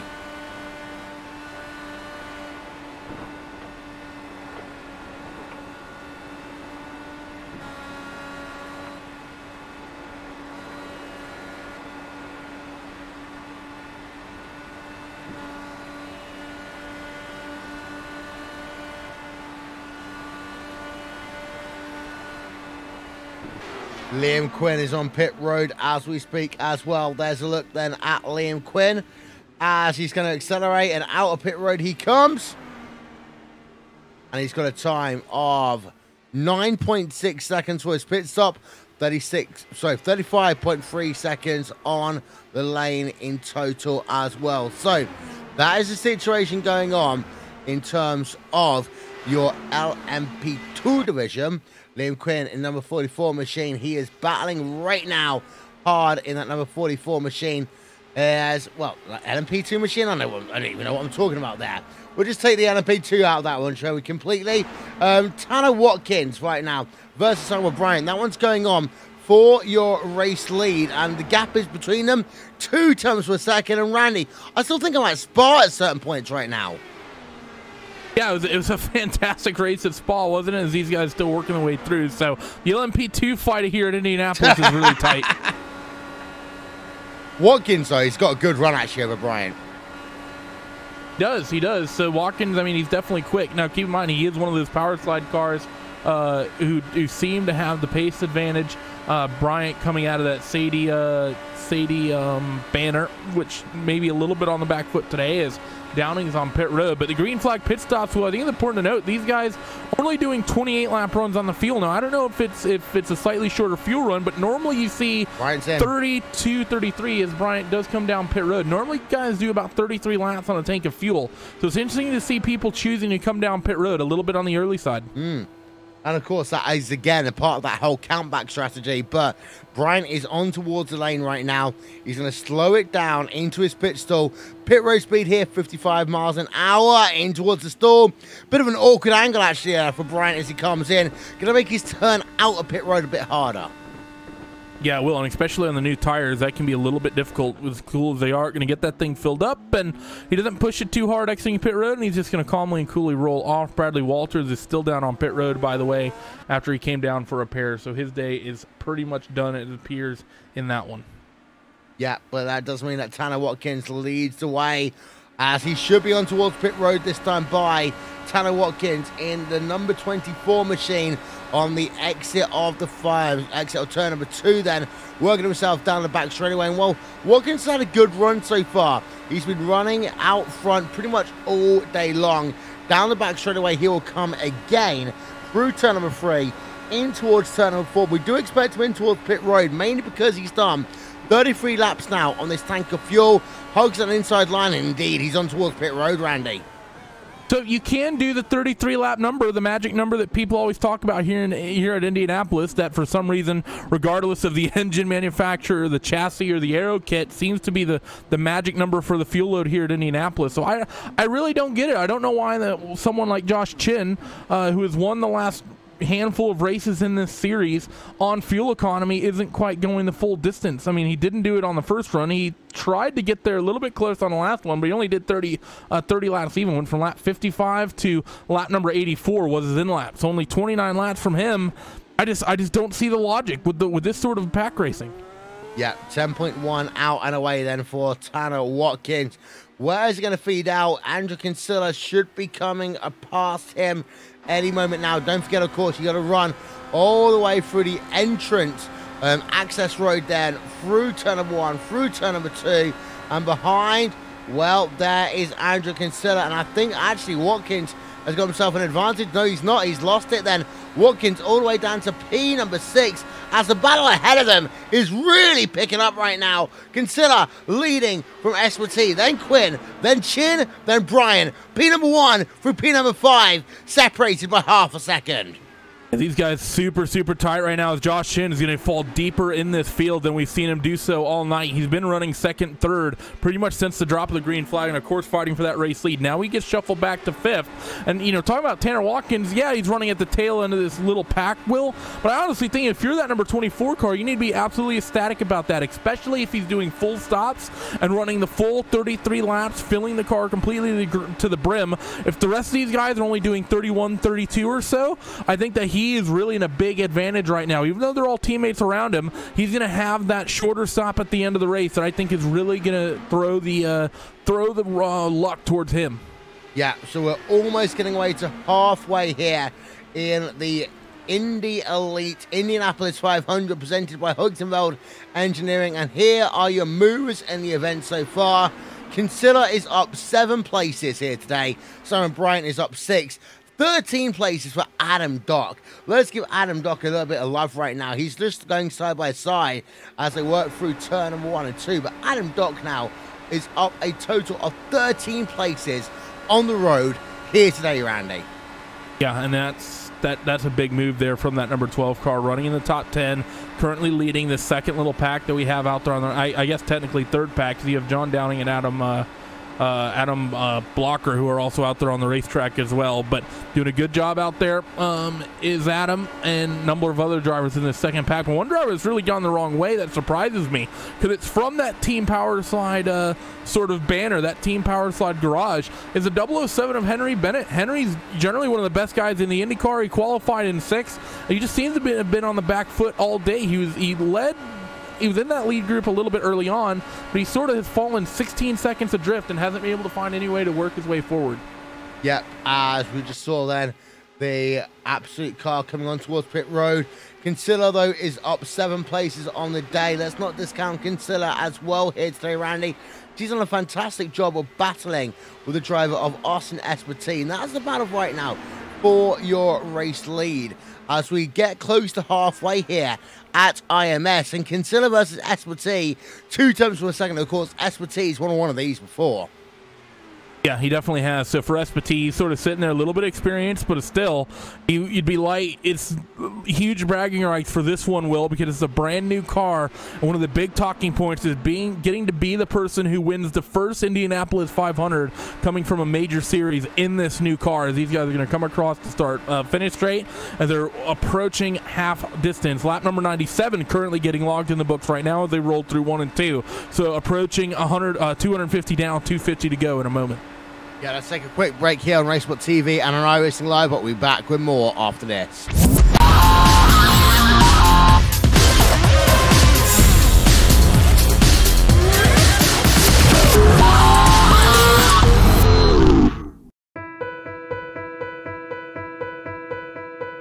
I want to leap over buildings, want to fly over the shores, faster than a lightning flash, rushing through the cool night air.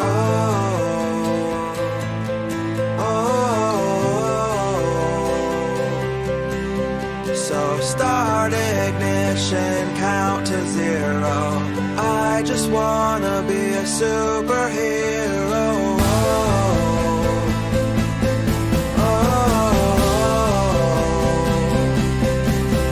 With fearless thoughts, emotions swirl. I wanna be the man that saves the world.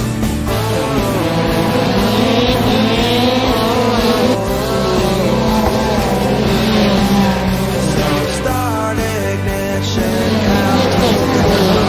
I just wanna be a superhero.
Welcome back to the Indy Elite Series and the Heusinkveld Triple Crown here from the Indianapolis Motor Speedway. Heusinkveld Engineering, the official partner of the Indy Elite Series Triple Crown at Indianapolis, Pocono, and Michigan. We are halfway then through the Indianapolis 500, a part of the Indy Elite Series, one of 3 Indy 500s coming to you your way in the month of May 2018. And well, it's all been a power slide show out front, Randy. It really has, and he continues to be so. There's Kinsella, Espati, Quinn, top 3, all from Power Slide. Then you get to Simon Bryant from Team Sadie in 4th, and Josh Chin, who's Chimera / Banshee / Power Slide / been on like every single team in IndyCar almost pretty much since the IR05 pretty much. And then you have Tanner Watkins at 24, who I still think might be the dark horse here. Tanner's not had the pace. I mean, of course, he qualified on pole, but he sort of fell back to the, 6th, 7th, 8th, and, and been there pretty much all day. But the fact that he's going longest on the stints and is still with this lead group really and honestly points me to this number 24. If it continues with a long green flag run like this, I think Tanner might be the favorite. Adam Dock's one driver you can never give up on as well. He's just moved himself up into P number 9, overtaking Adam Plunkett in what is your second pack. And Dock's one of those drivers that we've seen come out of nowhere in the final 10 laps before. Yeah, that's going to be the big thing as things get closer and closer to the end of this race. People are going to be able to get, come from the depths of this field and potentially make things happen. You still have a couple other people, Adam Blocker, John Downing, still potentially part of this. And of course, those guys in that second pack, they're not running that much slower than the leaders, only about a 10th or so off the pace. So if we get a field reset at one point, if there's a caution in this next 100 or so laps, well, any of those guys in that second train of cars, they could also be competitive in this thing as well if they've been making the right calls. On board with Austin Espati then as he works himself through corner number 4. Let's do a lap on board of him. RaceSpotTV fan immersion.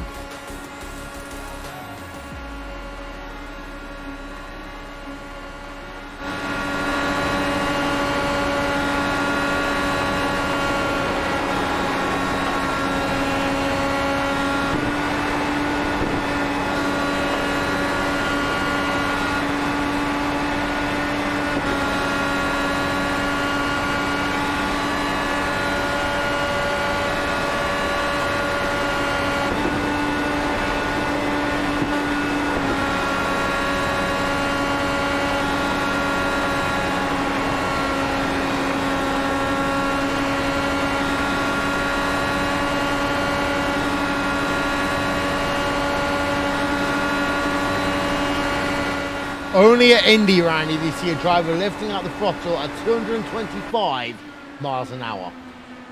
Yeah, pretty much only at Indy. I don't think there's anywhere else the cars will ever get real going up that quick. Maybe at Pocono. But then again, Pocono, the way those corners are situated, you only run a little bit more aero on the car as well, so you don't lift as much. So not even at yeah, the Mulsanne straightaway, let's be honest. Yeah, not anymore since that, because the cars run. Yeah, thanks. Shout outs to the chicanes. Tanner Watkins, number 24 machine, on board at that number 24 Illinois machine. Again, the dark horse in this race right now, behind Joshua Chin, but it looks like your front group have realized countback is in play right now, Randy. They've realized that they've got to start counting back because, as it stands, they'll get to lap number 120 in this event. That will make them 6 laps short as it stands.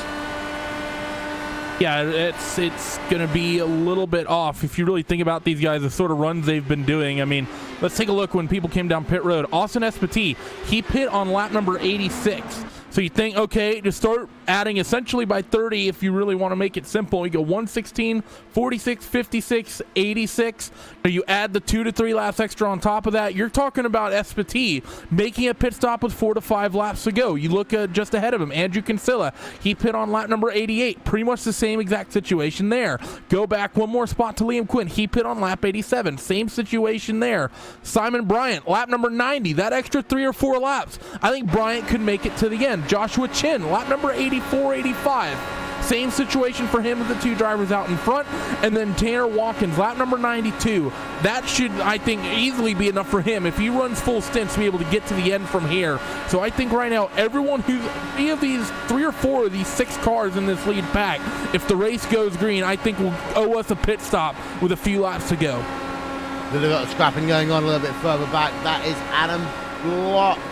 Adam Dock even, versus the driver of Andrew Wood and Henry Bennett. That's going on down in your second pack right now.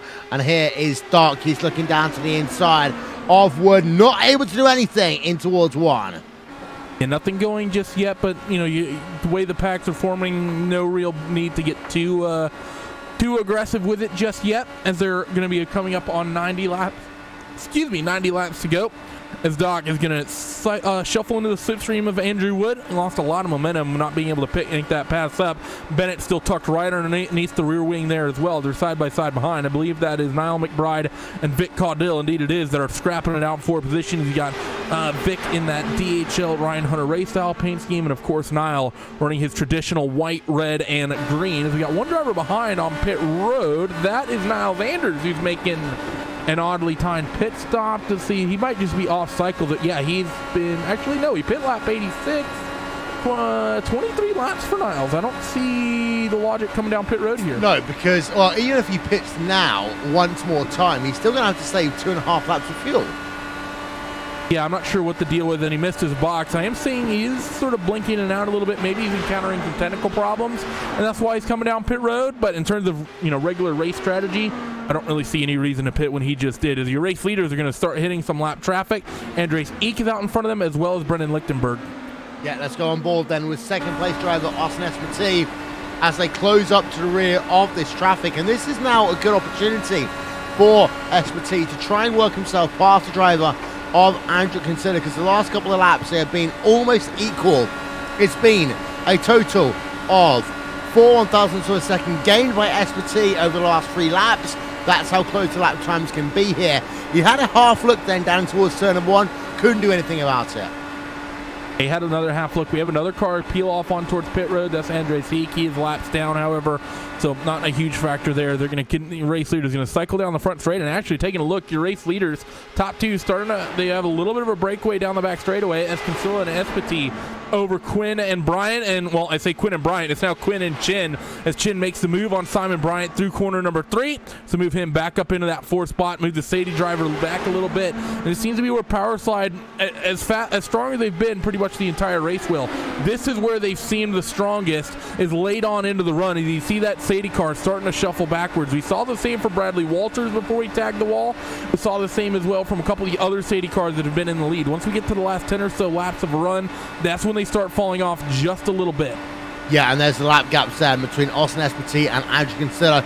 Not much in it, but Espartee is keeping that race lead away, as of course the team of Austin Espartee is one of the mega teams, of course, here, Randy, on the iRacing service in terms of IndyCar. There's about 5 of them still doing battle as we head into 2018.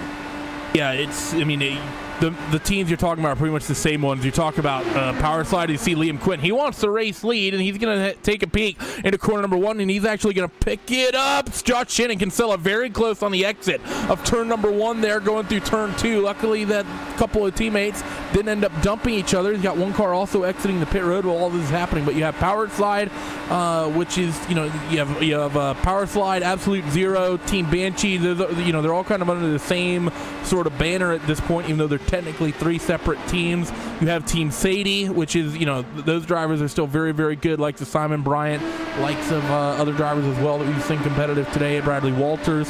You have Vortex, which there's no Vortex in the drivers in the field tonight. You know, you got the likes of Mikhail Constantini and Robert Grosler. Even though those guys have expanded into other horizons in iRacing, their roots pretty much still here in the IndyCar. You have Broken Arrow, which actually, well, talking about that team, Broken Arrow, from what I understand, is actually in sort of a state of disarray at the moment, because with the new car coming out, it could sort of happen at the worst time for them, because a lot of them, from what I understand, have either grown up and are sort of off to college and unable to test, or just too busy with other real life stuff. So it's sort of not out of the question that we may see an iRacing Indy 500 this year that has a very weak showing from Broken Arrow. And you got to remember, that's a team that has had not only the pole the last 2 years, they've won the last 2 years in that iRacing Indy 500. So if they have a weak showing, that would be a pretty big shakeup for the race. Yeah, it's not only Broken Arrow. Of course, Broken Arrow, one of the most successful teams in the history of IndyCar here on iRacing, but also Banshee Autosports. I've heard rumors that they are struggling as well. Thing about Broken Arrow, actually, ironically, the last time they had such a big issue was when the DW12 came out. It's always bad timing for Broken Arrow, but they do bounce back. For Banshee Autosports, I've got a thing that they might try and work with the likes of Ludicrous Speed or another team who's got a car on towards pit road. That is SPT then, from what was at one point your race lead.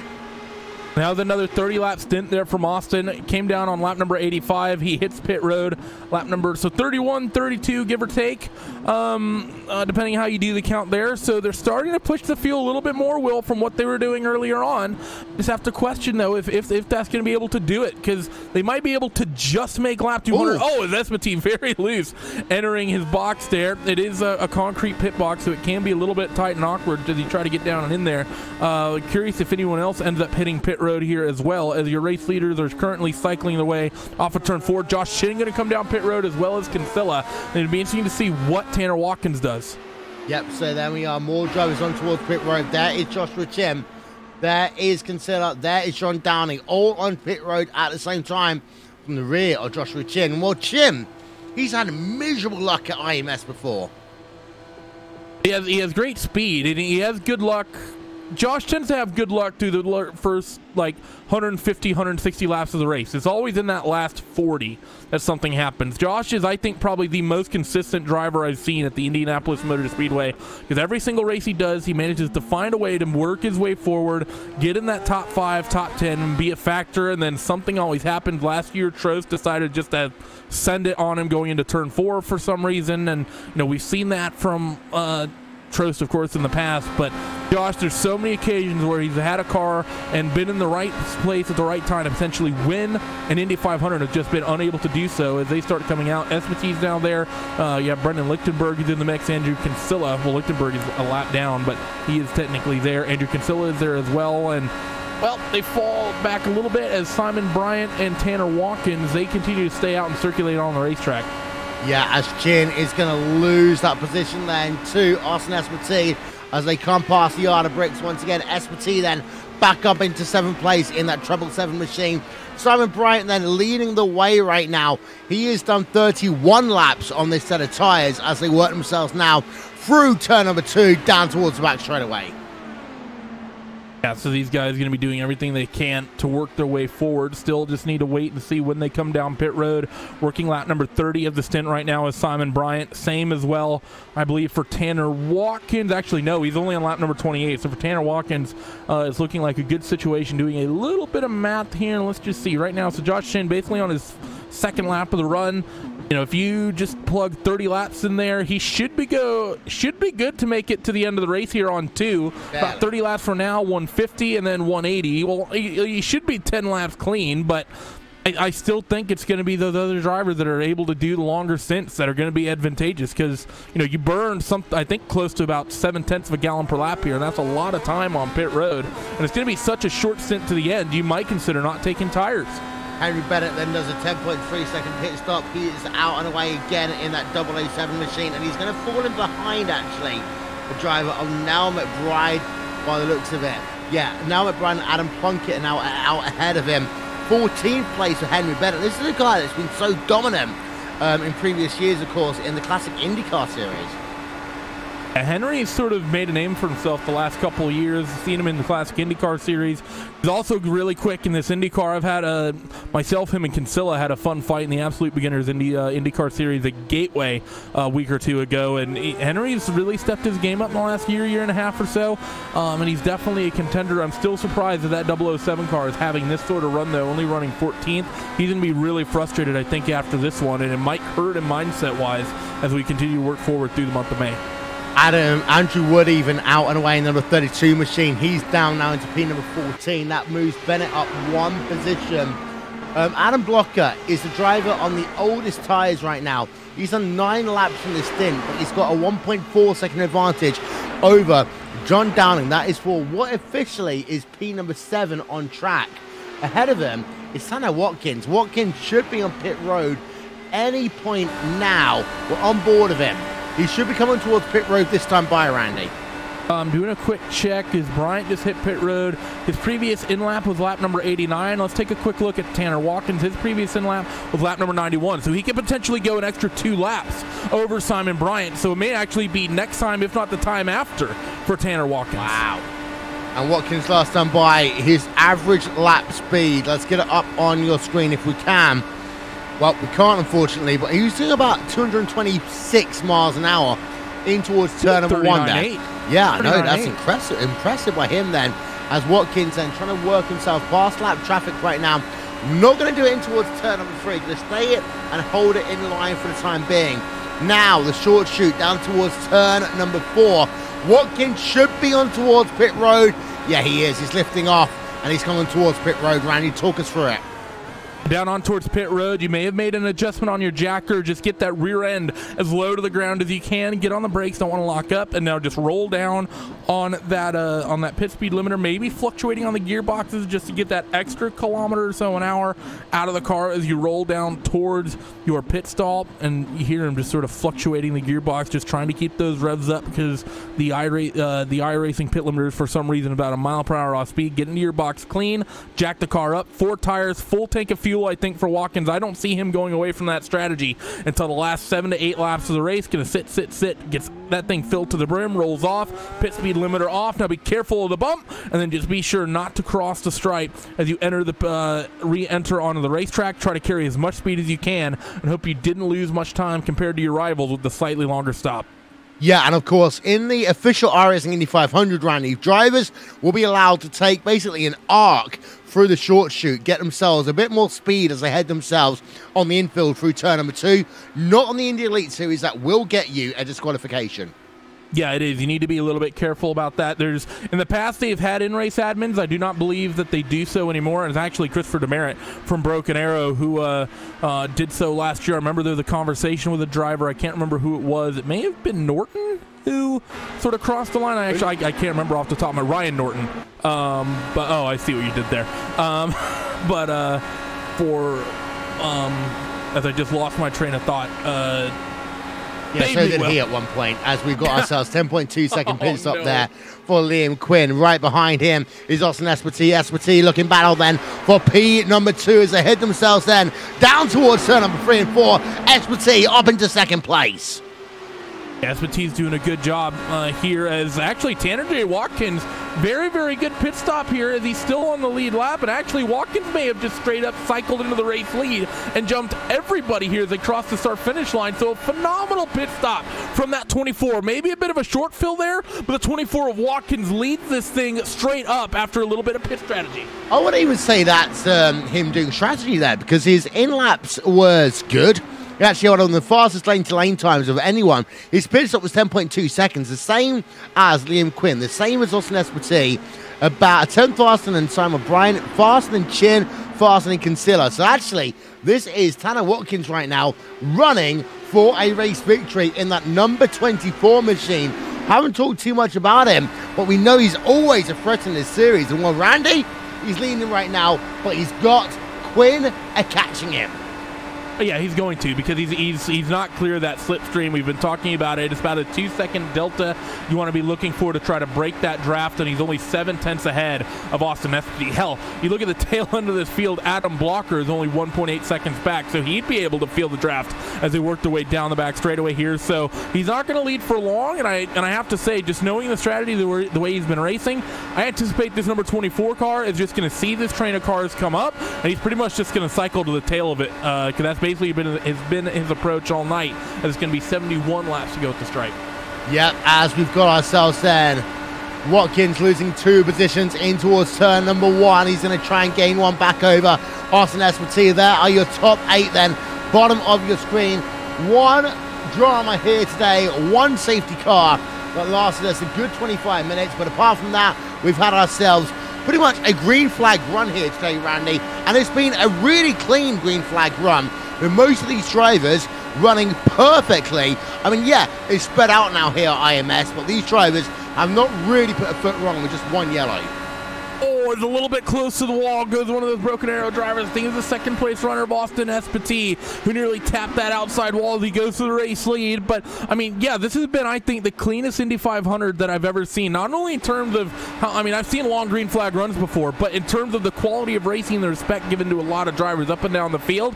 We've had one caution today, and it was all on one driver who got a bit of understeer, maybe from dirty air, and plowed that outside wall. We haven't had any car-to-car context, I don't believe. It's all been sort of individual mistakes. So it's been, I think, if it's not the fastest Indy 500, which it very may well be with the weather and the fact that we've only had one caution, it could be sort of in the mix as a talking point for that. I think it might go down as the cleanest it's ever been. We're having a look on board, a replay then of Andrew Kinsella in towards turn number 1. There you can see the Sadie car moving up one position ahead of him as they come through turn number 1 and 2, and that Sadie car almost ended up putting one of the power slide cars into the wall. That was almost Shin going into the wall there. Yeah, that's who that was, and you know that would have been. We've talked about Josh's bad luck here at the Super Speedway, and almost got another little dose of it. And as someone who's more than familiar with Josh, I have an idea of what he likely would have been saying under the helmet, and it wouldn't have been very nice as these guys worked their way back down the front straightaway once again. Leaders have begun cycling the race lead back and forth already, and well, I think right now, Will, the big talking point is these guys that are in this second pack, the likes of Plunkett and Branch and Don, these guys that are 20 seconds adrift of the race lead, I don't see them being able to use strategy unless they're, you know, we haven't really been paying attention to them. I want to take a look, you know, maybe at their pit stops. Adam Plunkett, he just came down pit road on lap number 111. Let's compare that to Austin Espity. Espity's last in lap was 117, so they have actually gone with a slightly earlier pit strategy. So I was initially thinking maybe they could cut out a pit stop, but that doesn't seem to be the case. Those guys in that second pack, they better have some sort of ace up their sleeve. Otherwise, they're just going to be, you know, 30 seconds off the race lead once we get the checkers after this thing. 68 laps to go then here in the Indy Elite Series. Indy 500 presented by Heusinkveld Engineering. Let's step aside for a brief minute. We have been green apart from one caution here today. We'll take you RaceSpotTV side by side back in a moment.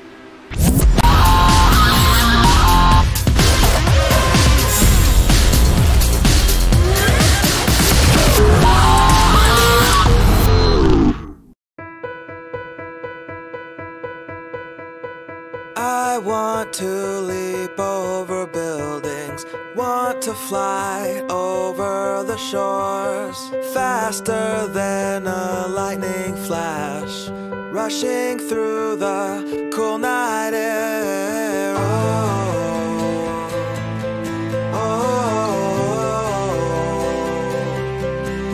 So start ignition, count to 0. I just wanna be a superhero.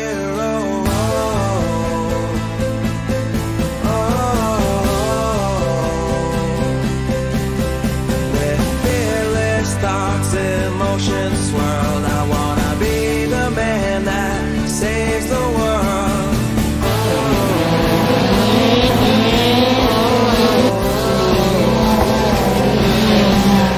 So start ignition, count to 0.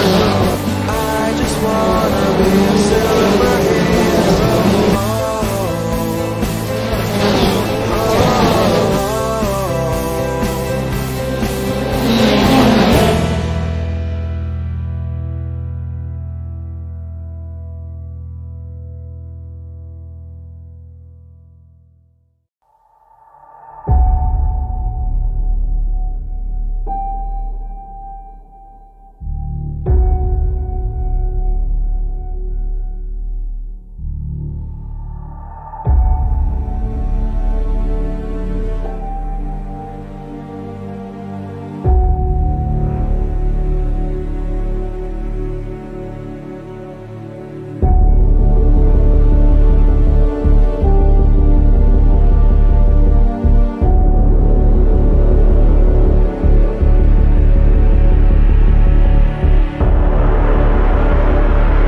Round your week's worth of racing up with Monday Night Skippies presented by the Calm Zone here on RaceSpotTV and on iRacing Live tomorrow night at 9 p.m. UK time. That is 8 p.m.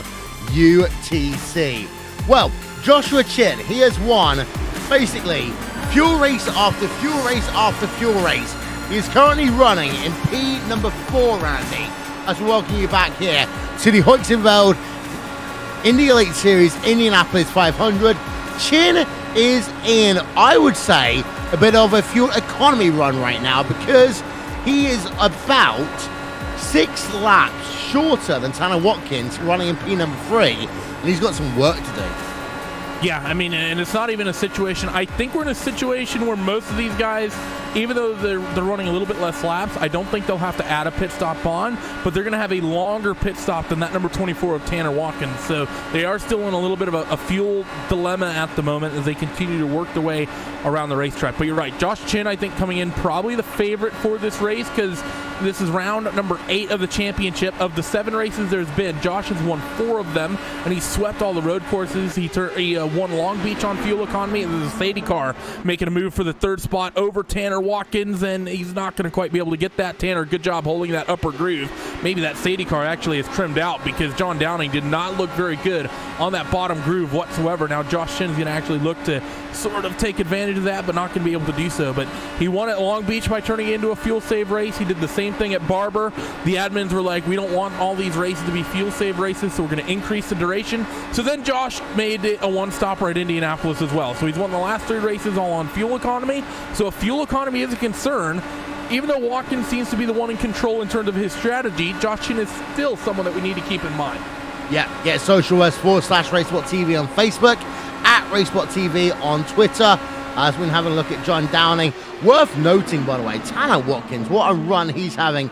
He's in P number 4, and he is 7 laps better on fuel than anyone else in the field. And we've got a pack going on again right now. There's some loud traffic involved in there, but your top 8 drivers are all in this lead pack. Yeah, they really are. I will say at this point, anyone from now can basically do it on 2 stops. As actually, we're going to get a little bit of strategy coming in. Who's that coming down pit road? John Downing from 3rd place. Oh, big slide in a lockup. He may have sped, in fact, trying to get that thing slowed down. It is going to be tight as he works his way at 60 miles an hour down the pit road here. But John Downing comes down pit road. Everyone can go to the end from here on not 2 more stops, excuse me, 1 more stop. You're going to stop somewhere around lap 170, and then you'll be good on fuel.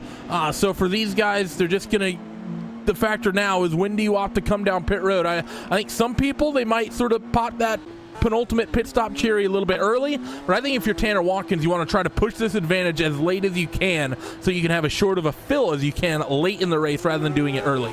Downing got away with it. He was perfect on towards pit road, but that's the sort of thing we've seen over the years, Randy. John Porzik's one that comes into mind. If you're going to mess up your pit stop, do it now. Don't do it on the last stop. Yeah, you'd want to do it now. The problem is that actually I think it's already too late with the fact that there's been so many green flag laps in this. As you see, Downing is able to just maintain that lead lap position. And actually, this is going to be close whether or not he's in sort of the draft range of Austin Esposito in that 777 car. He might actually lose a lap here. So though he may have been good in terms of not getting a penalty, he was still a little bit tight. But you're right. It's better to get the penalty now. But at the same time, you look what just happened to Downing. If he would have gotten penalized, he dropped a lap here. Yep, as the start-finish time will pass. He is 39.2 seconds behind your race leader. That is almost 1 lap then. So Downing has really got to push it now as they work themselves. Now with 56 laps to go, you see the defensive line being taken already. Adam Dock is on towards pit road. Dock, one of these drivers you can never discount from the Indy 500. He's on towards pit road, and that's going to be basically his second to last service. Yeah, and I hate to say it, although Adam Dock is always generally someone to keep in mind. He's 20 seconds adrift of the race lead even before coming down pit road. I think Dock's pretty much out of it. As Austin Esposito is actually going to put that Sadie car a lap down. So Esposito gets there, and oh, a little bit of showing the nose from that Sadie car of John Downing. I Now, the little bit aggressive, but at the same time, you want to fight to be able to maintain that lead lap status. I'm not sure if Downing had a bad pit stop or what, but I think this is the most time loss we've seen from anyone after coming down pit road. So that number 20 car may have just made one little mistake that cost him dearly if he's going to go back and fight for this race lead in towards corner number 3. Yeah, on board with Downing. This is the replay then. Downing towards 1. Oh, that was close, Randy. It was aggressive. It was almost mirrors of before he was an Indy 500 winner. Takuma Sato, as he went down in towards corner number 1 when he was trying to become an Indy 500 winner, a few years shy of actually doing it. But now Aston SPT going to take that spot back. So it's a bit of a weird situation they have in this lead pack right now, because you have this Sadie car that is technically a lap down, and you were at one point racing and competing with on the track that now you're not really doing so. So if you're Liam Quinn, is it even really worth it even trying to fight with this guy? Or even if you're Austin Espati, outside of, doing this sort of leapfrog back and forth for the race lead, outside of that, there's no point really fighting with him. They come off turn 4, and here comes Espati to pit road. This will be the first idea of exactly how much time Downing has actually lost, as though Espati may have sped. Yeah, he was very close, the same way that Downing was a little bit a moment ago. I was about to say, though, Randy, that if you're going to do that, you sit behind the lap traffic and you save fuel. Do you think SPT got a speeding penalty? I think so. He was doing 84 miles an hour at the line. The speed limit's 80. It's going to be very, very tight. iRacing is often very, very lenient. We're going to have to pay attention to the pit stop here as he's up in the jacks. Wait for that car to drop down, and it'll be a couple of seconds before it gets released. Let's see if it's a long pit stop. It is. He got tagged. Yeah, he has been tagged. 15-second penalty then from Austin Espati for speeding on pit road. This is going to be about a 26-second pit stop then for Espati, and his race has just fallen apart then in the 777 machine, and he's going to be livid, but it's all his own doing, is Austin Espati's. Yeah, unfortunate there for the 777 car. It's been sort of a quiet race, Will, even though there's been a lot of green flag racing. Things have gotten a little quiet thus far over the course of the race, but now we're starting to see some people have a little bit of brain fade and show some mistakes here, as these guys need to come down pit road. What Austin Espati needs here is he needs to have a very well-timed caution that happens after everyone in this lead pack comes down pit road. So now where actually is Espati in relation to John Downing? John Downing is currently going into 1, or does Espati actually cycle out? He's only coming off of 4. So yeah, that's a spot there for that number 20 car. Yeah, so pit stops now is relying for Austin Espati, but Tanner Watkins is leading the way right now. He's 24 laps into a run, and let's not forget, Watkins is better off on strategy than anyone else by about 7 laps. If you're Watkins, you're going to hold that one. You're going to push this stint as long as you can, Randy. That's all that number 24 car needs to do. They continue to cycle the way past pit entry, and that's what you're starting to see all these guys do. Joshua Chin, let's keep an eye on him. When was his last pit stop? He pit on lap number 118. He's currently working lap number 151, so he should be coming down this next time by, and he's been able to make this a full 33 lap stint here from lap 118 to lap 151. So I'm expecting Josh Chin down on towards pit road this time. If not, maybe the next one. Because 31, 32, 33 is usually what we expect, but we haven't seen that Chimera car go the full 33, I believe, pretty much all day. Now at Bryson pit road right now, making himself another pit stop as well. And Bryce had an interesting day. He's been running inside the top 10, partially because of strategies then, and the MFC car then is going to be on pit road. Andrew Kinsella is on pit road as well. 10.3 there for Norbert Bride. He's filled up towards what will be the last pit stop compared to other drivers. He's saying the short fuel advantage here, Andy. Yeah, he definitely is. He's going to work his way back out there. And just to keep in mind, this is what we're talking about. You know, the 24 car of Tanner Watkins, it wasn't a big pit stop advantage that he went with earlier on, or a big long stint advantage. It's only an extra lap or 2 after everybody. But you come down pit road so often here that a lap or 2 as Josh Chin comes down pit road, as well as Lichtenberg behind. But again, he is not in the fight for the race lead. It was a 7-lap difference last time for Tanner Watkins compared to Josh Chin. And let's see if Tanner can extend that even more and go 8 or 9 laps here over this stint. And that's the big talking point, is that when we get to the end of the race, Watkins is going to need 8 laps less of fuel than everyone else sort of in this little pack. 6, 7, 8 laps is going to be what you want. And it's such a huge advantage. The question is, though, if you're that 24 of Watkins, is will you have a draft partner, and will you be 2 seconds clear of that race leader in the final 10 laps or so of the race? Joshua Chin overshot his pit stall. That's going to cost him about a second and a half.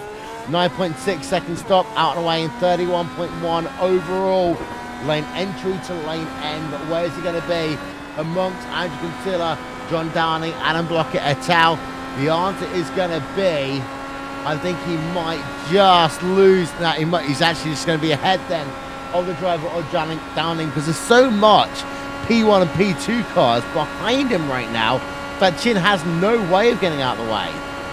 Yeah, he doesn't. There's so many cars that are laps down that it's not a big, it's not a great situation for Josh Chin right now. Just by the way, we are in the final 50 laps of this race. See if anyone else came down pit road there. Doesn't seem like it. Is it still actually Henry Bennett hit pit road? So now the only cars we're waiting to take come are the drivers that have been doing the longest stints all day. That's going to be Tanner Watkins and Simon Bryant. Yeah, Bryant and Grant should be on pit road at the same time. They've each done 31 laps on their stint here today. If you have a look from the rear of Joe Bryant and his Club Indiana Texaco machine, he's actually on towards pit road as we speak. Branch Joe cycles his way down the lane, just getting one of his final pit stops done and sorted. As see Josh Chin getting involved with this little fight. So many cars here on the racetrack, and some of them were race leaders, some of them were laps down, and some of them were race leaders that have yet to pit. So this little situation with these guys, oh, this little pack is so hectic. Who was that in that blue car? I don't think it was Watkins. There was a couple cars up the head. No, I think it was a 74 of Adam Blocker. Just made things very tight into one. Yeah, he did. So we're on board right now with Adam Blocker. 232 miles an hour down in towards turn number 3, Randy. That's insane. Yeah, it's not that fast. It's only 1 mile an hour more than 231. We're going to take a quick break here on RaceSpotTV and I say that, but we have got a driver on towards pit road. That's Brian on towards pit road. Going to take your RaceSpotTV side by side. Back with more in a moment.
I want to leap over buildings, want to fly over the shores, faster than a lightning flash, rushing through the cool night air. Oh, oh, oh. So start ignition, count to 0. I just wanna be a superhero.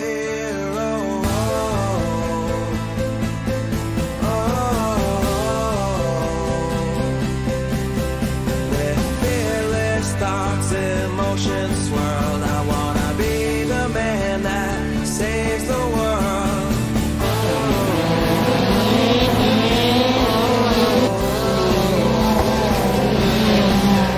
So start ignition.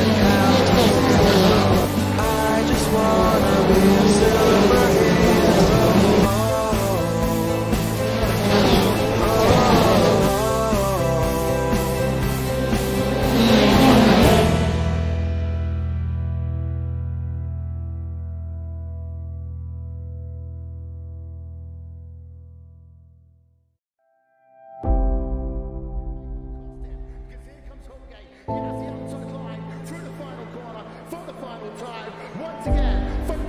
cheer of the Indianapolis Motor Speedway. Will it be Tim Hogan? It's going to be Christopher DeMerritt at the line.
Welcome back, ladies and gentlemen, to the Indy Elite Series Heusinkveld Indianapolis 500, a part of the Heusinkveld Triple Crown here.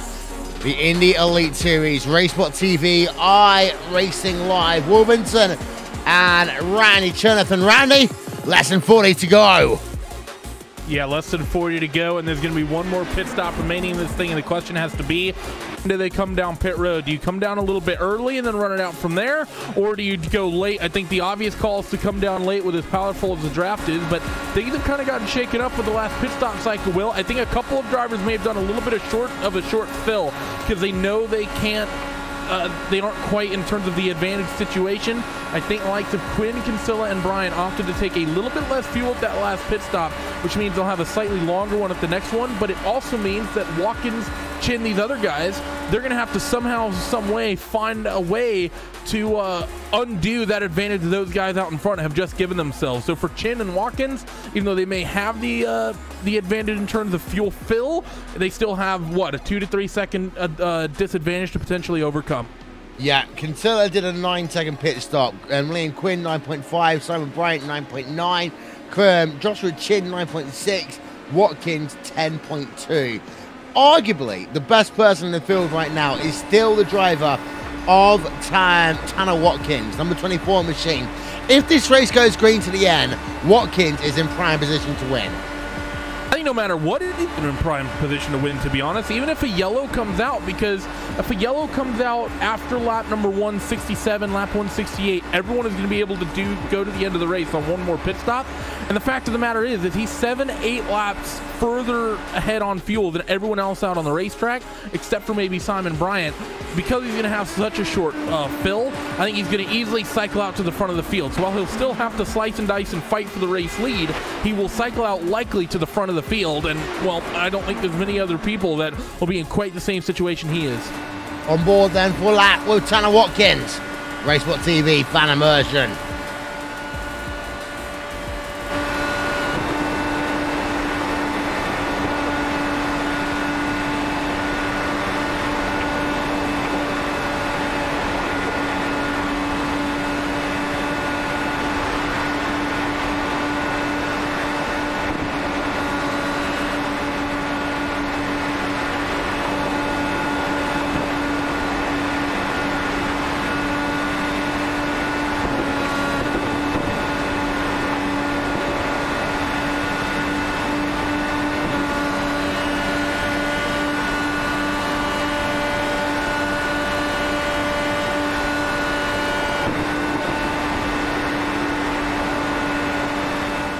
Watkins still in the battle with Joshua Chin right now.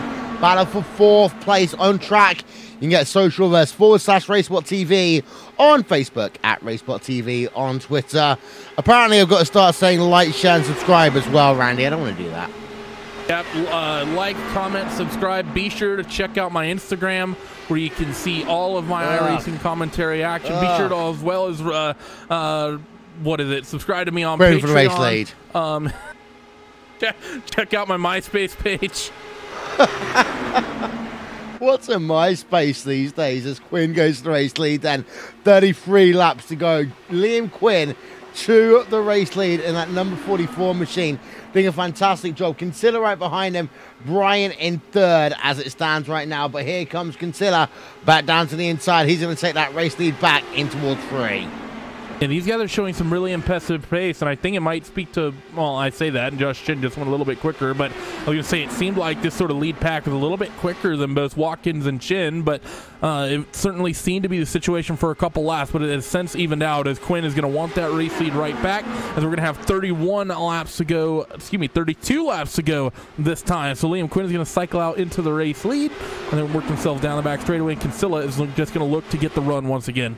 You see, someone calls it dance partners. I don't like the idea of dance partners. It's called friends on the racetrack, in my opinion. And that's what Kinsella and Quinn are doing right now. What's going on? When you have someone you can slipstream with, it's like a friend with benefits, right? Well, yeah, pretty much. It is RaceSpotTV. It is RaceSpot After Dark. We can say friends with benefits, right? It's not dark here, but you're in charge, boss. So if it's after dark for you, it's after dark for me. As you can see, Quinn and Kinsella, they are swoop-stopping around like friends with benefits right now. But Quinn has got himself... that's the thing. Him and Kinsella have been going at it. Brian has been the driver, just staying there, doing absolutely nothing. He might well have saved himself about a lap and a half of fuel on this stint alone.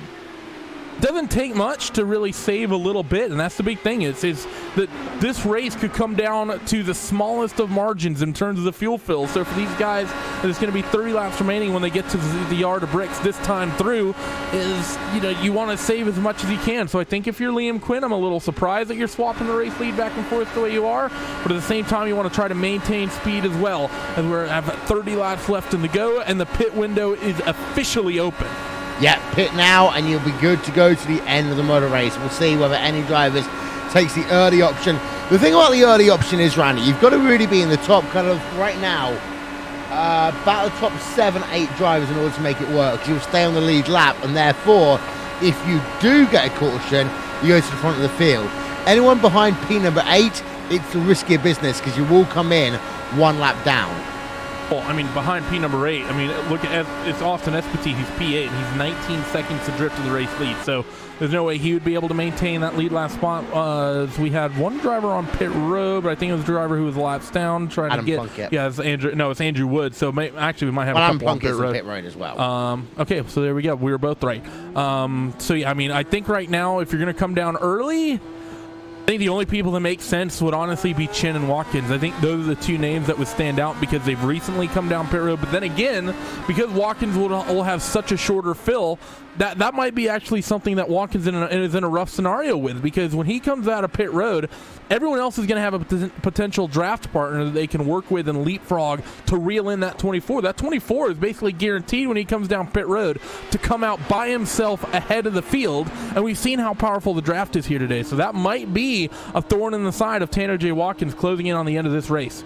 Yeah, a couple of pit stops that have been happening there in the last pit stops for people. Andreas Eek just making a 9.8 second pit stop out and away in the number 76 machine. But out front, let's have a look again then. Liam Quinn staying on the coattails of the driver of Andrew Kinsella. Kinsella just weaving a little bit then down on the exit of turn number 4. Liam Quinn, though, will get the advantage. They come towards the yard of bricks. Once again, less than 30 laps to go now. Quinn back to the race lead. Quinn's going to go to the lead here. There's about 10 laps left in this stint. So all the strategy is getting ready to come out here. They last came down pit road around lap number 151.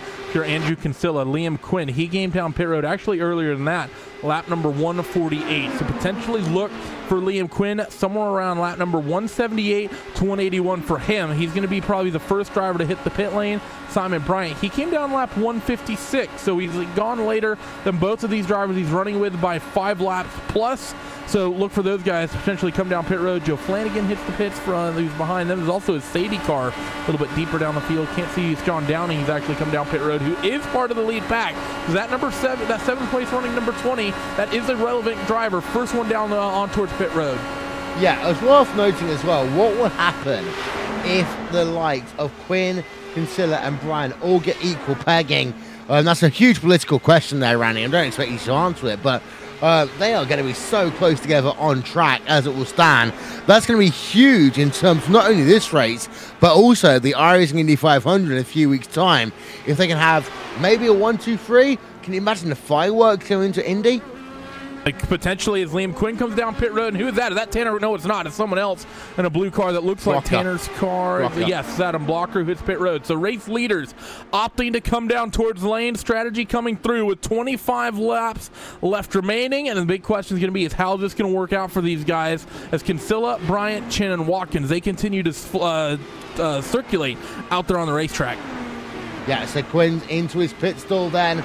And he's going to do a pit stop time of 9.2. He's out and away. What about Adam Blocker then? What's going to happen to him as he does his service of 9.3 seconds? He is out and away. So there's your target time now, Randy. Anything slower than 9.3, you're in issues, as Kinsella is onto the road right now. I think if you're Kinsella, you know, you're pretty much looking at the same thing, 9 or so laps. Although that said, Kinsella did come down later than Liam Quinn compared to the last pit stop. Again, lap 151 was the in lap for Kinsella, and it was about 3 or 4 laps earlier for Liam Quinn. Look for maybe an 8.5 here for Kinsella. Fuel in. 9. Exactly 9 seconds. And I think he was a little bit heavy there. He was a little bit shy on what he could do. But he's out and away in 9 seconds, and that's going to put him, I think, back behind Liam Quinn. Let's have a look, though, on board with Andrew Kinsella before we go over to Joshua Chin.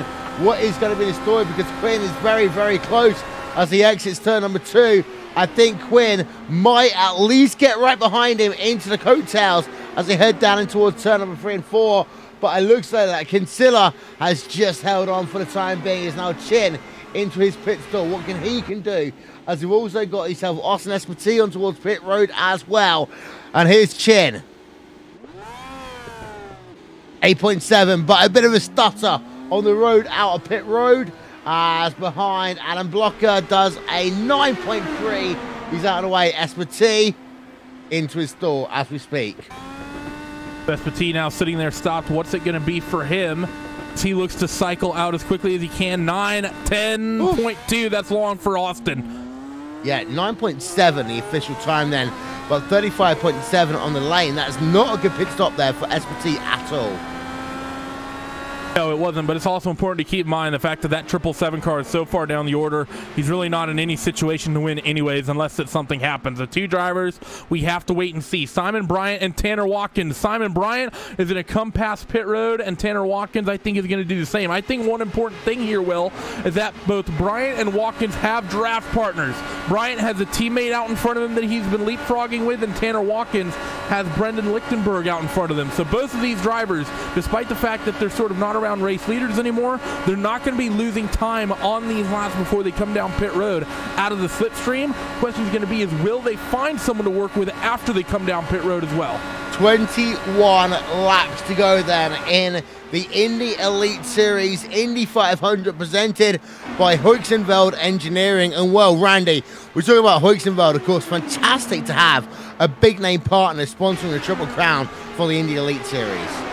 It definitely is always good to have one of those big names involved. Of course, Heusinkveld have gotten a very, very involved in recent years in a lot of the variety of world championship level racing that occurs on the service. And honestly, the Indy Elite Series is a world championship level of competition in terms of the variety of IndyCar teams and drivers. See a little bit of 3 wide between Josh Chin and Simon Bryant, as well as I believe that was Blocker involved there as well. Yes, it was Adam Blocker out in front. So those 2 drivers were unlapping themselves from John Downing and Simon Bryant as they're going to continue to go past. Now, the thing that's interesting here is we just saw most of those drivers come down pit road a few laps ago. Right now, if you're Simon Bryant, Simon could, in theory, go to about lap number 189 before he comes down pit road. So he's still 7 to 8 laps left to go in his stint. Tanner J. Watkins, he came down pit road lap number 58. He could go until, what would that be, lap number 191.92. So we're almost 10 laps clear between Watkins' next pit stop. And think about what that means in terms of fuel fill. That's going to be a very short stop compared to the 30-some-odd laps of gas that most of those other power slide cars needed.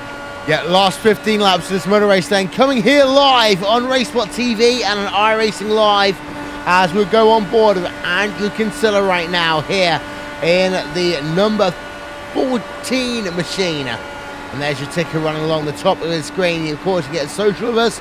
There are the links. But Kinsella working himself past Liam Quinn once again. Those two have been at it pretty much all race long, Randy. Yeah, they have. I mean, Kinsella and Lee, I mean, they're teammates, but they have been fighting really, really hard amongst themselves all race long. And I think even though they're fighting, they're going to be happy with that fact. One driver that's really fallen back is the fact that Joshua Chin, as well as Adam Blocker, all those drivers have pit. And you look at the amount of time that Chin and Blocker and Downing have lost compared to the leaders of Kinsella and Quinn.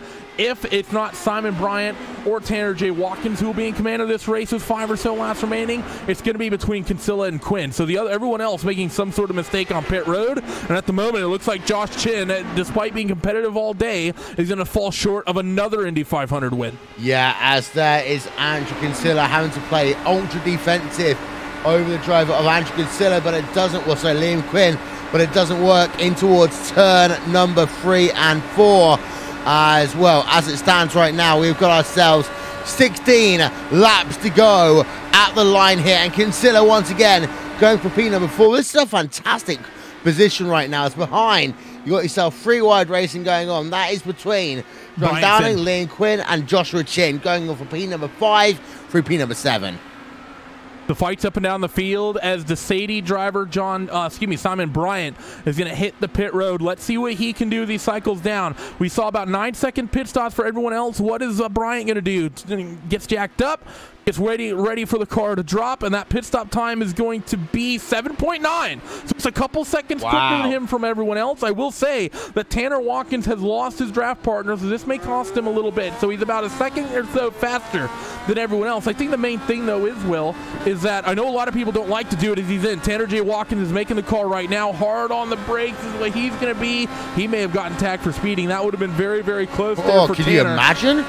Yeah, that would be a heartbreak here with 15 laps left. I know people generally don't like trying it because the car basically is super on edge, but I think Tanner, if he wants to risk winning an Indy 500, he needs to consider not taking tires here because it takes about 7 seconds for the tires, and you consider the advantage that Watkins has on fuel. If he jacks that car up, he's going to lose a lot of that advantage as he has to wait on tires. It should be about 7 seconds even for him. Oh, this is long. You're right. Tanner, it's a speeding penalty. No. Tanner Watkins loses an Indy 500 due to a speeding penalty with 15 laps to go. You called it, Randy. You were right. The replay is coming up for you now. Heartbreak for Tanner Watkins. Oh, I think I just heard a car in the wall. I'm not sure where, but I think I may have just heard a car in the wall as well. I'm looking around. I think it may be Josh Chin. You're kidding me. Josh Chin is stuck in the wall in turn 2. He's on the racetrack, but we've yet to get a yellow. Wow. So, okay, we've got the yellow out. Yellow flag is out now at the Indianapolis Motor Speedway. Drama? Of course. It's Indy. It's the month of May, Randy. So we've had 2 big moments there. Tanner Watkins has just thrown away his Indy 500, and then Josh Chin does exactly the same. Tanner Watkins does it on the track, and Josh Chin does it in the wall. It was an incident with John Downing. Josh Chin was wheel-to-wheel with Downing in towards turn number 1, and well, Downing just never got that car turned in. Josh was expecting to have another half width of the racetrack to work with to the inside. Those two make wheel-to-wheel contact, and that puts the Camaro driver, number 93 car, once again, 20 or so laps inside of the end of the race, and Josh Chin will not be finishing here tonight. Well, I mean, Chin might be thinking, okay, I've got everything wrong in this race that I need to do for the big one in 13 days' time. But Joshua Chin then, big incident along the safer barrier. Let's have one more look at that. But we've got to talk about Watkins as well then. I mean, John Porzick lost a race in the iRacing Indy 500 about 3 years ago. Same way, speeding on pit road at the end. I always say, Randy, speed at the beginning, don't speed at the end. Yeah, that's the big thing here, and fortunately for Tanner, I mean, we've only seen 2 cautions thus far all race. That caution just saved him, and he's going to have 10-lap fresher tires than those out in front of him, and people are coming down pit road. Fresh tires, top off, I mean, those shouldn't be Well, needing don't to even stop take off. fuel. If anything, Yeah, they're don't even burning take fuel they fuel. should be doing right now.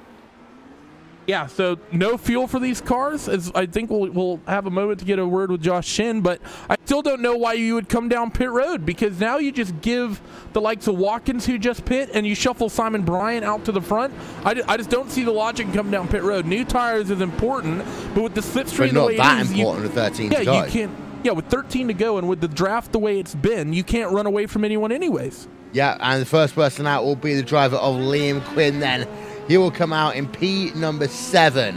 Let's get a word then with Josh Chin, who we just saw going out in, well, a bit of a crazy fashion. Well, Josh, this seems to be your story of an Indy 500. You do so well. You get yourself down to the last 20 laps, and then something has to pick up just to ruin your evening. Yeah, I guess I just have a propensity for finding the idiots that can't keep the car on their line.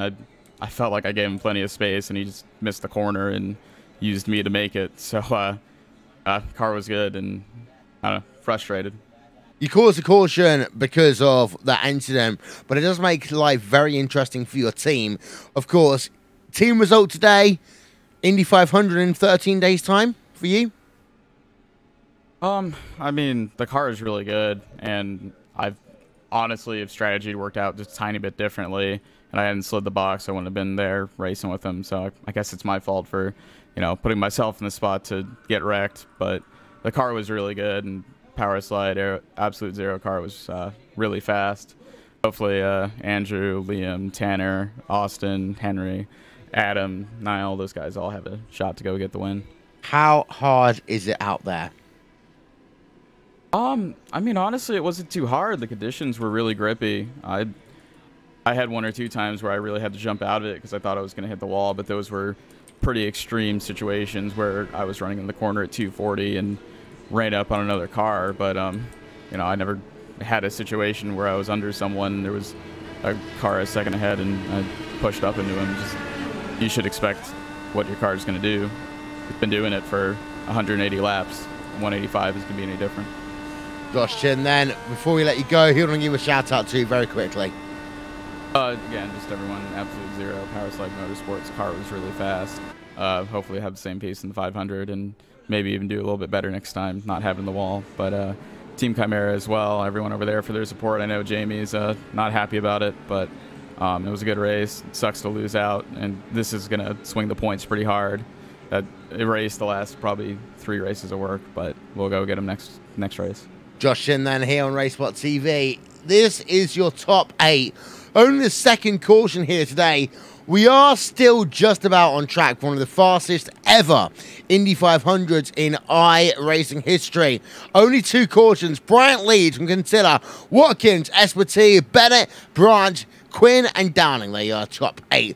I'm just having a think here, Andy. If this goes green to the end, then this will be the fastest Indy 500 in history. What's the time? It is 2 hours and 32 minutes. Oh, we're good. We've been 2 hours and 14, and I think we have 10 laps left. I think we'll be fine. If we go green to the end. If we go green to the end. I think we can get 1 caution. We'll be tight. Yeah. Pace cars are going to come on towards pit road. 12 laps to go then at Indianapolis. This is what the month of May is all about. Pace car on towards pit road. Bryant leads from Kinsella. It's again a sprint race at IMS. Green flag in the air. People are fighting it with the new tires. I think Kinsella got a little bit of wheel spin.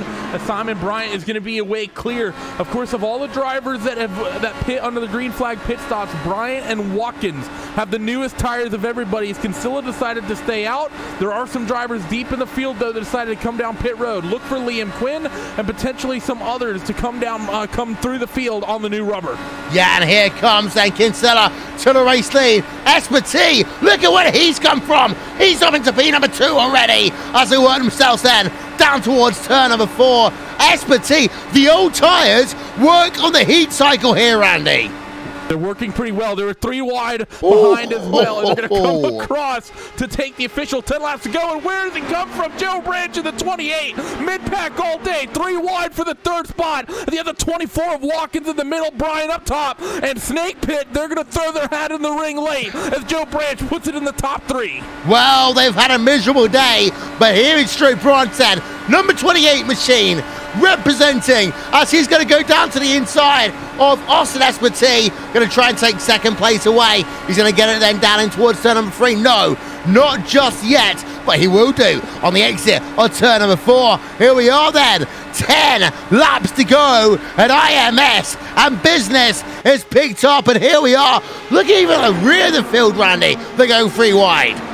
Everyone's fighting everywhere. I would be very surprised if this race goes the distance under green with the way this is going, but it's been a power slide 500 thus far, and there's now 2 drivers that want to try to break that up. You have Joe Branch and, of course, Simon Bryant in that Sadie car. So Snake Pit and Sadie want to try to get things shaken up. It's a 3 wide again through the mid part of your lead pack. Henry Bennett's involved. You have Liam Quinn involved in that as well. There's actually a change to that. There's 2 Sadie cars in here. It's Simon Bryant and I believe John Downing. He's a little bit deeper behind the car that just got involved. The incident, oh, the 24, big incident on the front straightaway. Number of leaders involved.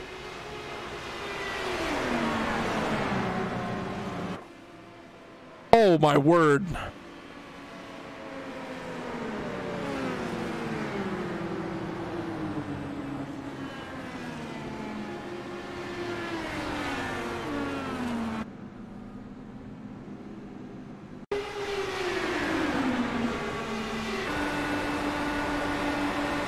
Here's the replay.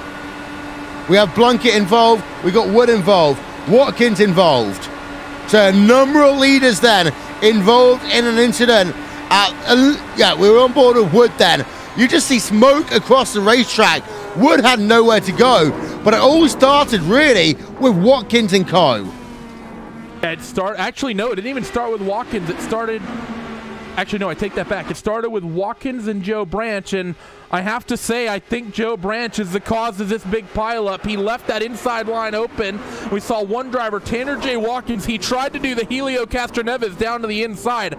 Branch came off of turn 4, and he made one move to try to defend, and then he left the gap open, and I think he realized he left the gap open and tried to cut it off, and Joe Branch, it's just a little bit of a late blocking move. It took the nose off that 24 of Tanner Watkins, and I don't think there's anything that 24 could have done. I think that Texaco Havoline car pretty much is the one to blame for that big pileup here late in this one. And we've got more drivers on towards pit road.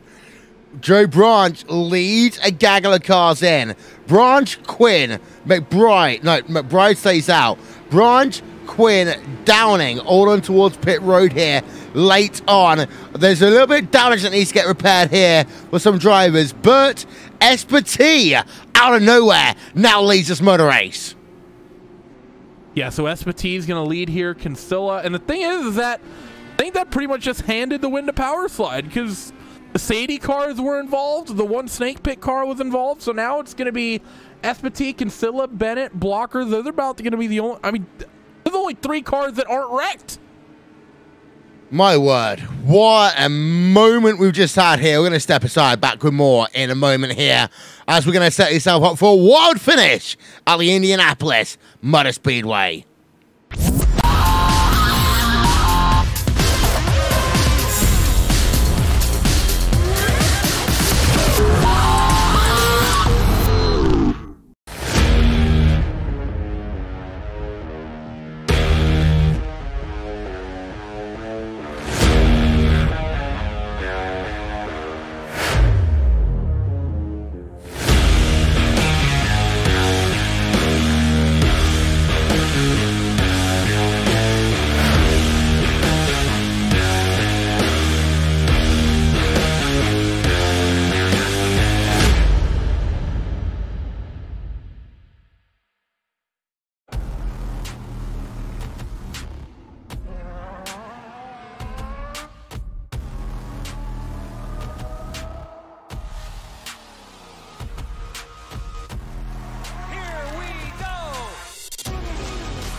I want to leap over buildings, want to fly over the shores, faster than a lightning flash, rushing through the cool night air.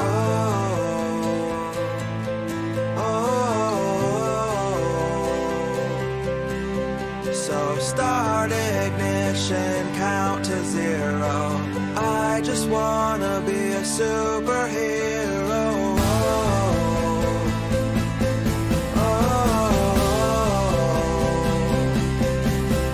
With fearless thoughts, emotions swirl. I wanna be the man that saves the world.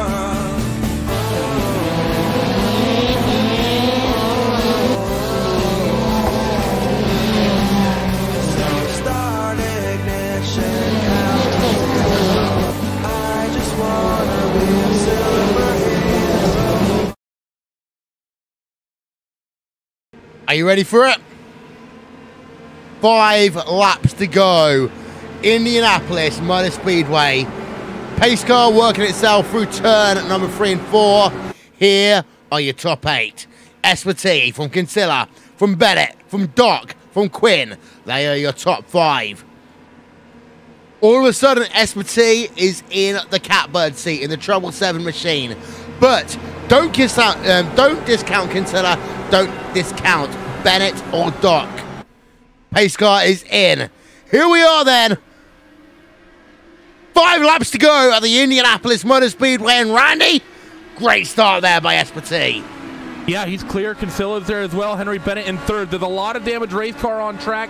The only ones that really aren't are Espotty, Kinsella, Bennett, Doc, Quinn, and Downing. Those top 6, pretty much the only drivers who probably are in it to win this thing. And let's see what's going to happen. A lot of power slide in that list, but one safety car. They're going to fan out 2 by 2 by 2. All right, they're going to go 3 wide, actually, in towards turn number 3. And look at this. Kinsella through the middle, to the inside, to the race lead.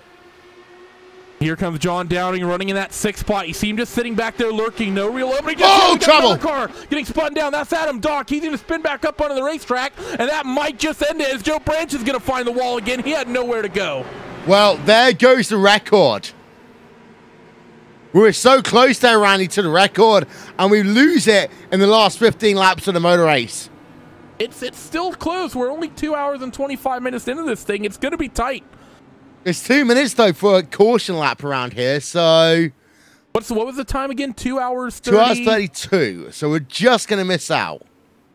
We'll have to see what exactly happened. And it might depend if we get a 1 lap to go restart or not. Well, yeah, true. We're going to have, pace car's working itself through the field right now, so there's going to be 3 laps to go at the line. That's 6 minutes to go. It's going to be close, and actually, I think this is going to be it. Kinsella's won the motor race. We're going to have to wait and see. It's so tight because with normally it's about a 4 to 5 lap delta for cautions. Because we do single file restarts here, it takes a lap off of that. So for reference, a NASCAR caution sequence is longer than an IndyCar caution sequence on the iRacing service. I think we might just get a restart here. On 1 to go. Yeah, I think that's what I think we're going to have a 2.5 mile slugfest to the end. And Kinsella is now in the catbird seat. Espotty he had a good start, and then he kind of bogged down as he worked himself through turn number 2. And that just allowed Kinsella and Bennett to go 3 wide of him. Yeah, I mean, that's basically the main situation. But at the same time, people were going to do that. We saw that racing early on, the fact that you have the ability to run 3 or 4 wide. And honestly, we've lost so many cars. I mean, there's only 5 cars that are undamaged. I honestly think if you're someone in this top 5, now they may have a better inclination than us. So, yeah. Honestly, I would come down pit road and get tires. Yes. If you're Liam Quinn, what's the difference between restarting or not restarting 4th or 5th? There isn't one. And Joe Branch I mean, his car is dead. The fact that he's out there, by the way, is sort of an inclination that the race is over, considering that looks like an Indy Roadster rather than a modern Indy car. So that might be an inclination the race is over, because honestly, Joe isn't the sort of person to try to limp a car home like that under green. But by the way, the word that Randy just said is the final phrase that is ever heard on a plane just before it touches down. That's my excuse, and I'm helping Randy out here. Andrew Kinsella lead, Yes. Austin Espartee second, and Henry Bennett in third, Liam Quinn in fourth, John Downing in fifth. And of course, what we have got to talk about, Randy, is the fact that we have got ourselves another Indy 500 coming in just a few weeks' time here on RaceSpotTV and on iRacing Live, and it is the big one. It's the 9th annual iRacing Indianapolis 500, and we love the month of May because it's always so unpredictable. And for anyone who's never seen the iRacing Indy 500, here's a simple situation. No driver has ever won the iRacing Indy 500 twice. And one person's only sat on the pole twice, and that's Trano. And Trano's going to be apparently someone who's unable to pretty much do it, based on my understanding. So there's your probable pole setter and potential race winner not going to be involved in the race. So it's I don't know. It's going to be a rough one. This is going to be the clue here, though, as the pace car continues to run its way through. If the lights go out this time, we get a restart with one to go. If they do not, the race is over and Kinsella has won an Indy 500. But here comes the pace car then. It's going to work itself past the start-finish line. All eyes are on that light. And it's out! So we're going to have a one-lap shootout.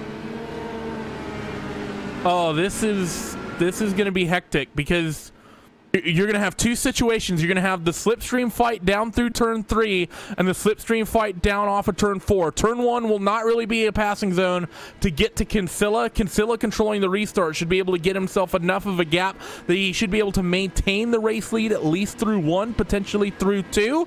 But everything gets thrown up in the air on the run down the back straightaway and off of 4. Okay, so here's the situation. Top 8, bottom of your screen. Kinsella from Espartee, from Bennett, from Quinn, from Downing, Doc, Branch, and Flanagan. Realistically, anyone in your top 5 can still win this, but it's going to come down. Yeah, top 7 realistically, but it's going to come down to how Kinsella times that restart, Randy. Yeah, that's going to be the big thing. For reference, Joe Branch, he saw they were getting a restart. His car was destroyed. I think he was expecting it to end under yellow, and he wanted to limp him to the end. He just pulled the car off the racetrack, so Branch is officially done. Doc has a lot of damage, but while he's missing a rear wing, the car is still tracking straight. He's going to try to limp this thing home, because if the 5 cars in front of him get together, he wins an Indy 500. Joe Flanagan, who is in 8th, is a lap down. So it's Downing, Quinn, Bennett, Espartee, Kinsella. Those are the 5 cars we expect to be on pace. One of those 5 will win this 500. 4 from Power Slide and 1 from Sadie. Who's going to take it home? We're going to have 2.5 miles to find out. Pace car is going to work itself on the exit of turn number 4, put itself on towards pit road, and here we go. 2.5 miles to determine who's going to win the Heusinkveld Indy Elite Indy 500. Pace car on towards pit road. Here we go. White flag in the air. 1 more lap to go here at Indianapolis, and it's a fantastic start then by Andrew Kinsella. But can Espartee, can Bennett close?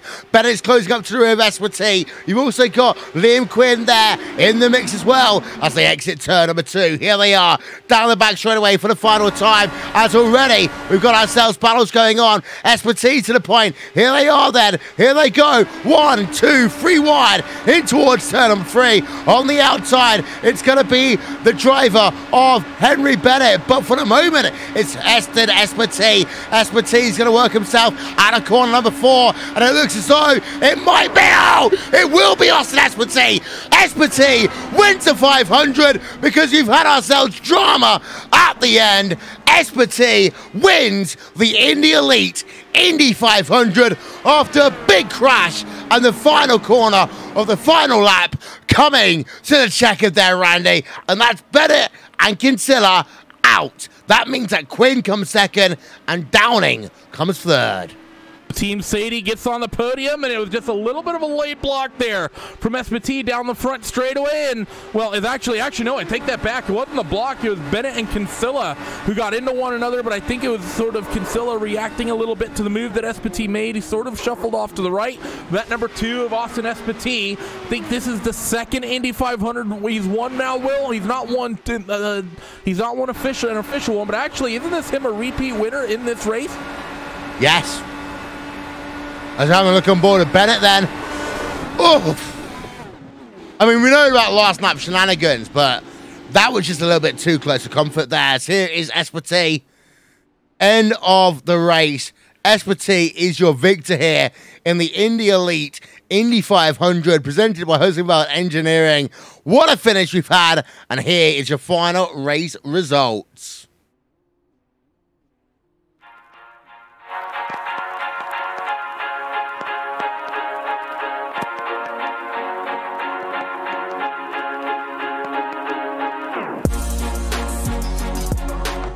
After all is said and done, it was the driver of RaceSpotTV who wins out from Liam Quinn on what was a crazy last 15 laps here at the Indianapolis Motor Speedway. Liam Quinn comes home in second place, John Downing in third, Adam Dock in fourth, and Andrew Kinsella rounds out your top 5. Of course, we only had 4 drivers finish on the lead lap here. High attrition in the Indy Elite Indy 500. Kinsella comes home 5th. Bennett in 6th. Niles Anders, didn't talk about him but all day long, but he comes home in 7th. Joe Flanagan in 8th. Brendan Lichtenberg in 9th. And Joe Branch rounds out your top 10. Cycle it on back and you'll see the fact that Tim Miller, again, he always is a driver who finds a way finishing races in a good position. Tim Miller in P number 11. Andreas Eek in 12th. Block in 13th. Now McBride 14th. And Simon Bryant, who was leading at one point, comes home in 15th. Adam Plunkett, Andrew Wood, Tanner Watkins, Josh Chin, and Vic Cordell rounds out your top 20. There are the rest of the results up on your screen. Well, Randy, it was going so well towards getting ourselves to the record, and then it all went wrong the last 15 laps. Yeah, I mean, I think we still hit the record. It was 2:32, right? Yep. 2 hours, 31 minutes, and 20.9 seconds.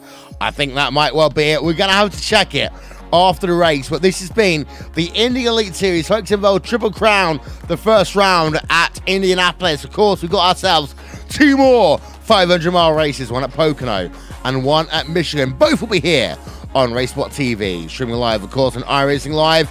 Take a quick break. We'll be back with interviews after this. For reference.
I want to leap over buildings, want to fly over the shores, faster than a lightning flash, rushing through the cool night air. Oh, oh, oh. So start ignition, count to 0. I just wanna be a superhero.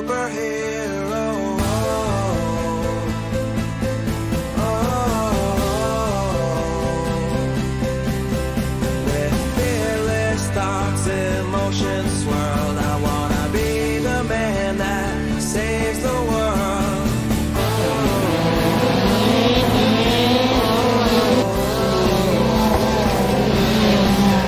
So start ignition, count to 0. I just wanna be a superhero. Oh, oh, oh.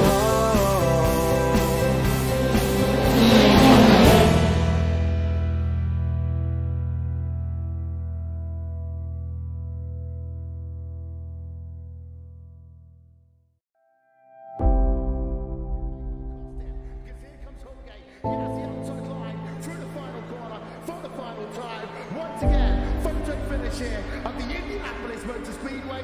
Will it be Tim Hogan? It's going to be Christopher DeMeritt at the line.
Welcome back, ladies and gentlemen, to the Heusinkveld Triple Crown, a part of the Indy Elite Series on RaceSpotTV and on iRacing Live. And don't forget, we are less than 13 days away from the greatest spectacle in all of sim racing. That is the 9th annual iRacing Indianapolis 500, which will be here on RaceSpotTV, streaming live on iRacing Live.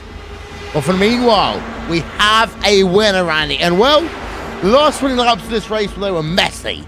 But we did get a winner, and that is Austin SPT. And he stood by with you now. I'm stood by with the driver of that 777. Austin, talk about getting bailed out. You made a mistake on pit road, sped, and with about 15 laps left, you were somewhere 20, 30 seconds off the tail of the field. You were basically just praying for a yellow for the last, what, 40 laps of that race? Yeah, that was the goal. I was actually content when I realized there wasn't going to be a yellow coming out, much what I thought. I was content on finishing 8th or 7th or whatever, decent points. But when the yellow came out, I knew I had a chance then. But it was just sloppy finishing by all of us. The overcast weather and the ultra grip that track had just proved that this should never happen like that. But I was praying for a hotter race. I was glad I was able to get the win, finally, a 500 win. Now, talking to that in terms of the weather, the iRacing Indy 500 is, of course, the big one. This is, of course, a bit of a bragging rights race, but it's the iRacing Indy 500, the official one in a couple weeks that everyone really wants to win. That one's going to be iRacing default weather the way it always is. Are we going to see the same sort of 2 and sometimes 3-wide racing we saw tonight, or do you think it's going to be completely different just with the fact that there's not going to be so many clouds overhead? It'll be like that for the first, say, 10 laps. But then the aero push will come back, and people who have trimmed out will suffer the most, and people who have the downforce will still suffer, but it won't be as bad.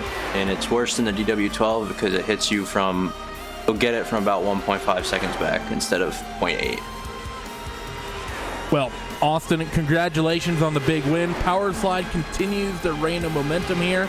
Before we let you go, Austin, any shout-outs? Who would you like to thank after the big win here? Everybody on Absolute, Zero, Power Slide, Chimera, everyone who just worked on the set. We need just a super team name. Yeah, at that point, it's just a super team name. But everyone who worked on the set, we put in a lot of hours this week leading up to it, and we weren't really sure of what to expect in the race. Y'all, I think Andrew was on a lower downforce setup as a show, and I was on a more conservative approach. But just everyone who worked on the Q set, race set, and everyone in general. There he is, driver of the 777, winner in the Indy Elite Indianapolis 500. Well, Vincent, I believe you're stood by it with Andrew Kinsella, the man who caused that incident, coming to the yard of bricks. Yeah, Andrew Kinsella coming home in P number 7 here today. And well, Andrew, it was all good for a while, and then it went wrong at the very end. Talk us through it.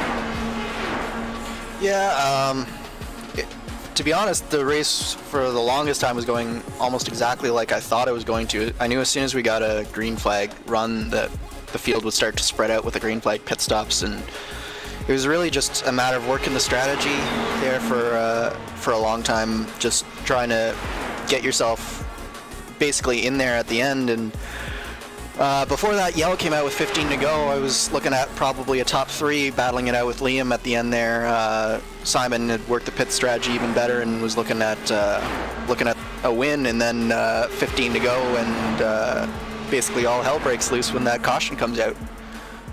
Talk about grippy track conditions here today. How hard was it to actually race around this racetrack? It was difficult because the tires would basically start to fall off little by little, and then suddenly you'd go into turn 1 with maybe a lapper who was coming up and realized that you had a lot less grip than you thought you did. When you're on new tires and especially with the low fuel towards the end, it felt really, really good, almost too good, because you could basically put your car anywhere. Like coming back to that the checkered there, it was Henry was coming down, I was coming up, and we were both going for the same spot just because we were trying to shave it as close as we could. And so yeah, the tires definitely made an impact on the racing, both in a positive and a negative way, I think. Well, we're 13 days away from the big one, the 9th annual iRacing Indianapolis 500. Of course, this is the first part of the Triple Crown, the Heusinkveld Triple Crown for the Indy Elite Series as well. 2 races going, that, Pocono and Michigan, and of course the 9th annual iRacing Indy 500. What are you looking forward to the most? Oh, you got to look forward to the official Indy 500. It's one of a kind. It's a really special race. Last year I was able to win the Elite Indy 500, so I'm really hungry after coming so close this year to repeating to actually go in the official 500 and take home the crown. Before I let you go, Andy, who do I give a shout out to? Just everyone, absolute power slide. We had a really good set, really good Q set, really good race set, and everybody has just worked so hard, and you're going to keep working hard in the next 13 days to get ready for the official 500. Well, thank you very much. Can I quickly do a quick thing here? And hopefully, in a moment's time, I'm going to say hello to the driver of Niles Anders. Niles, he didn't have the best of days here today in some ways. He avoided, though, a lot of the incidents and comes home in P number 7. Niles, welcome to RaceSpotTV, my friend. Hey, man. How's it going? I just came up. You came home in P number 7. You got to be happy with that one, right? Yeah, man. Hold on. Let me turn this thing off behind. Whilst we wait for Niles Anders, Randy, can you hear me, buddy? Okay, I'm here. Yay! Niles is back. P number 7. Here in the Indy Elite Series Triple Crown at Indianapolis. He came home P number 7. It was at one point a race that looked as though it was getting away from you, but then the last 20 laps of this motor race just got insane. Talk us through it. Yeah, man, everybody was wrecking in front of us. And not only that, not only did they wreck in front of us, crazy stuff happened, I'm sure you know. But I couldn't believe it there at the end. My car was broke. I was driving around in a broken car, and I thought some of the cars around me were broke too. And I just got a run on Brendan and Joe there at the end and got those 2 places. That was kind of cheap, but I went right up the middle, got them. I haven't talked to you for a while. I haven't talked to you. Your spa stuff. It was good. Oh, thank you, sir. Thank you. I mean, one of the things that I always think when we come to Indy, I always remember the days when you and your team would do like 20,000 laps around this racetrack to prepare for the iRacing Indy 500. He's not exaggerating, by the way. I'm not exaggerating, for the record. It's the 9th annual Indy 500 coming up in 13 days' time. How prepared are Ludicrous Speed, whatever, State Pit Racing, whatever you want to call them these days? We're not very prepared, actually. We're everybody's really busy, and we don't have the time to. We really feel like we're on the back foot. We got 2 weeks to take another shot at it. We feel like our race car is raceable, but I mean, our qualifying car is probably, I'm going to say, is 1500ths off where it needs to be. So, you know, we're busy. Tim Holgate's busy. I'm busy. We're trying to work it in, but we're not doing a very good job of it. Well, let's talk about this series real quick as well. You've got yourself a 7th place in the first round of Triple Crown. Pocono, I know, is a track you really, really enjoy. Are you looking forward to that one in a couple of months' time? Well, you know, we actually worked the dickens out of our California car, which has very similar aero, runs the same aero package at Pocono. So I'm personally feeling good about heading towards Pocono, since how we got our tail kicked last time. Well, Narzan, before we let you go, I want to give a shout out to. Oh, all my teamies, they're really, you know who they are. Joe, Tim Holgate, Joe for putting this thing on. Kitch was in the race today. Did you see that? Yeah, we saw him. Didn't do that well, but we saw him. Yeah, I mean, when you have 10 minutes notice that you're going to race a 500-mile race.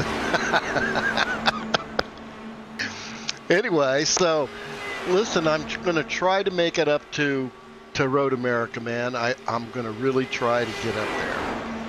I just want to let you know. Cool. I'll see you there, hopefully. Narzan is coming home P number 7 here today. And, well, Randy, we've still got a couple more people we want to talk to. We're going to have to do this over multiple team speaks at some point. But we have got ourselves... Who else are we looking for? We've already talked to everyone. We've already talked to Austin. We talked to Andrew. Brendan, you somehow managed to scrape out a top 10 finish in this 500. How in the world did you manage that? I don't know, which was worse than my performance. My car, maybe. I got a lot of comments about my car. I don't know if you saw that in the broadcast, but I put myself in that spot just by making a really simple mistake. I just overshot a corner. Still had nowhere to go, and I spun around. Had to work my way back, and honestly, at that point, it's just survival. I was trying to stay on the lead lap for Tuesday. Honestly, I'd hope for Carnage. I was kind of expecting Carnage to begin with. I had predicted there'd be 7 cars in the lead lap. Unfortunately, it was only 4. So, but hey, top 10, so I'll take it. Now, talking about you guys at Broken Arrow, Brendan, I know I was chatting with Christopher Demerit the other day. He says that, you know, I know a lot of people look forward to the Indy 500 in a couple weeks, and from his words, that a lot of the people at Broken Arrow are just sort of, you know, just generally busy. Is it sort of the same situation for you as well? You didn't look, you know, quite on the pace we typically see from you, but according to him, you know, I know he's off to college, and I know that Pavelski's like in Ireland half the time, it seems like now. What's the situation at Broken Arrow? You think it's going to be a pretty weak showing for you guys this year, just based on availability? I guess just from the race, at the point it was lapped, it wasn't a matter of like I was slow. It was not ideal, but I was able to keep up. And yes, the track conditions had a lot to do with that. But I think had Matt or Chris or Brandon or Ryan Norton been in the car, I think they would have been higher than me. Infield particularly hard, like I said, the weather. But we've been having the same kind of races kind of in default weather. So, but in terms of a race I think Matt speed. I don't think there's any question about that. We just have to get into the field to get up there in this top 5 though, and hopefully win again. Well, Brendan, congratulations to you on the rebound race here, going from 28th on the grid up to 9th. Before we let you go, get it done for that number 12 Broken Arrow car. Yeah, I'd just like to thank our guys. So Matt Pavelski, Chris Demerit is working on real race cars at the moment. Reno, Ryan Norton, all of our guys at Broken Arrow. Rob Yu, talked to him today. He's also on our team. So I'd just like to thank those guys. I can't really do without them. I just drive the car, so to speak.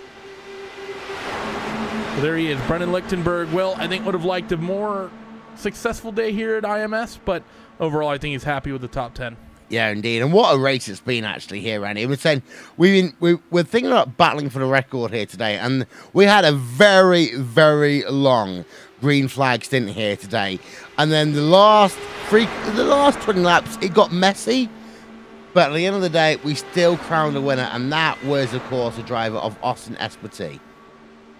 Yeah, I mean, well done for Austin. He was there pretty much all day. One little mistake on pit road seemed like it may have taken him out of it, but here at the Indianapolis Motor Speedway, nothing is ever settled until that checker flag flies. No one talked about Alex Rossi winning a 500 until the last couple laps of that race, and of course, no one talked about Danica winning at Motegi when she ended up getting that race. And IndyCar racing on ovals. Oh, come on, boys, move over. The ladies coming through. Yeah, Danica back to win the twin with Motegi.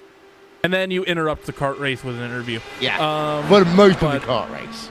Yes, the last kart race at Long Beach of all things. But yeah, you can never count anything out. These races always throw curveballs, and I think the 777 of SPT is the one who kind of showed that today, coming from deep in the field late to win this race.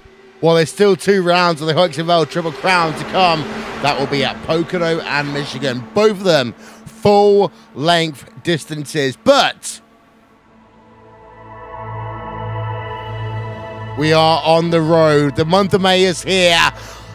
She's awoken.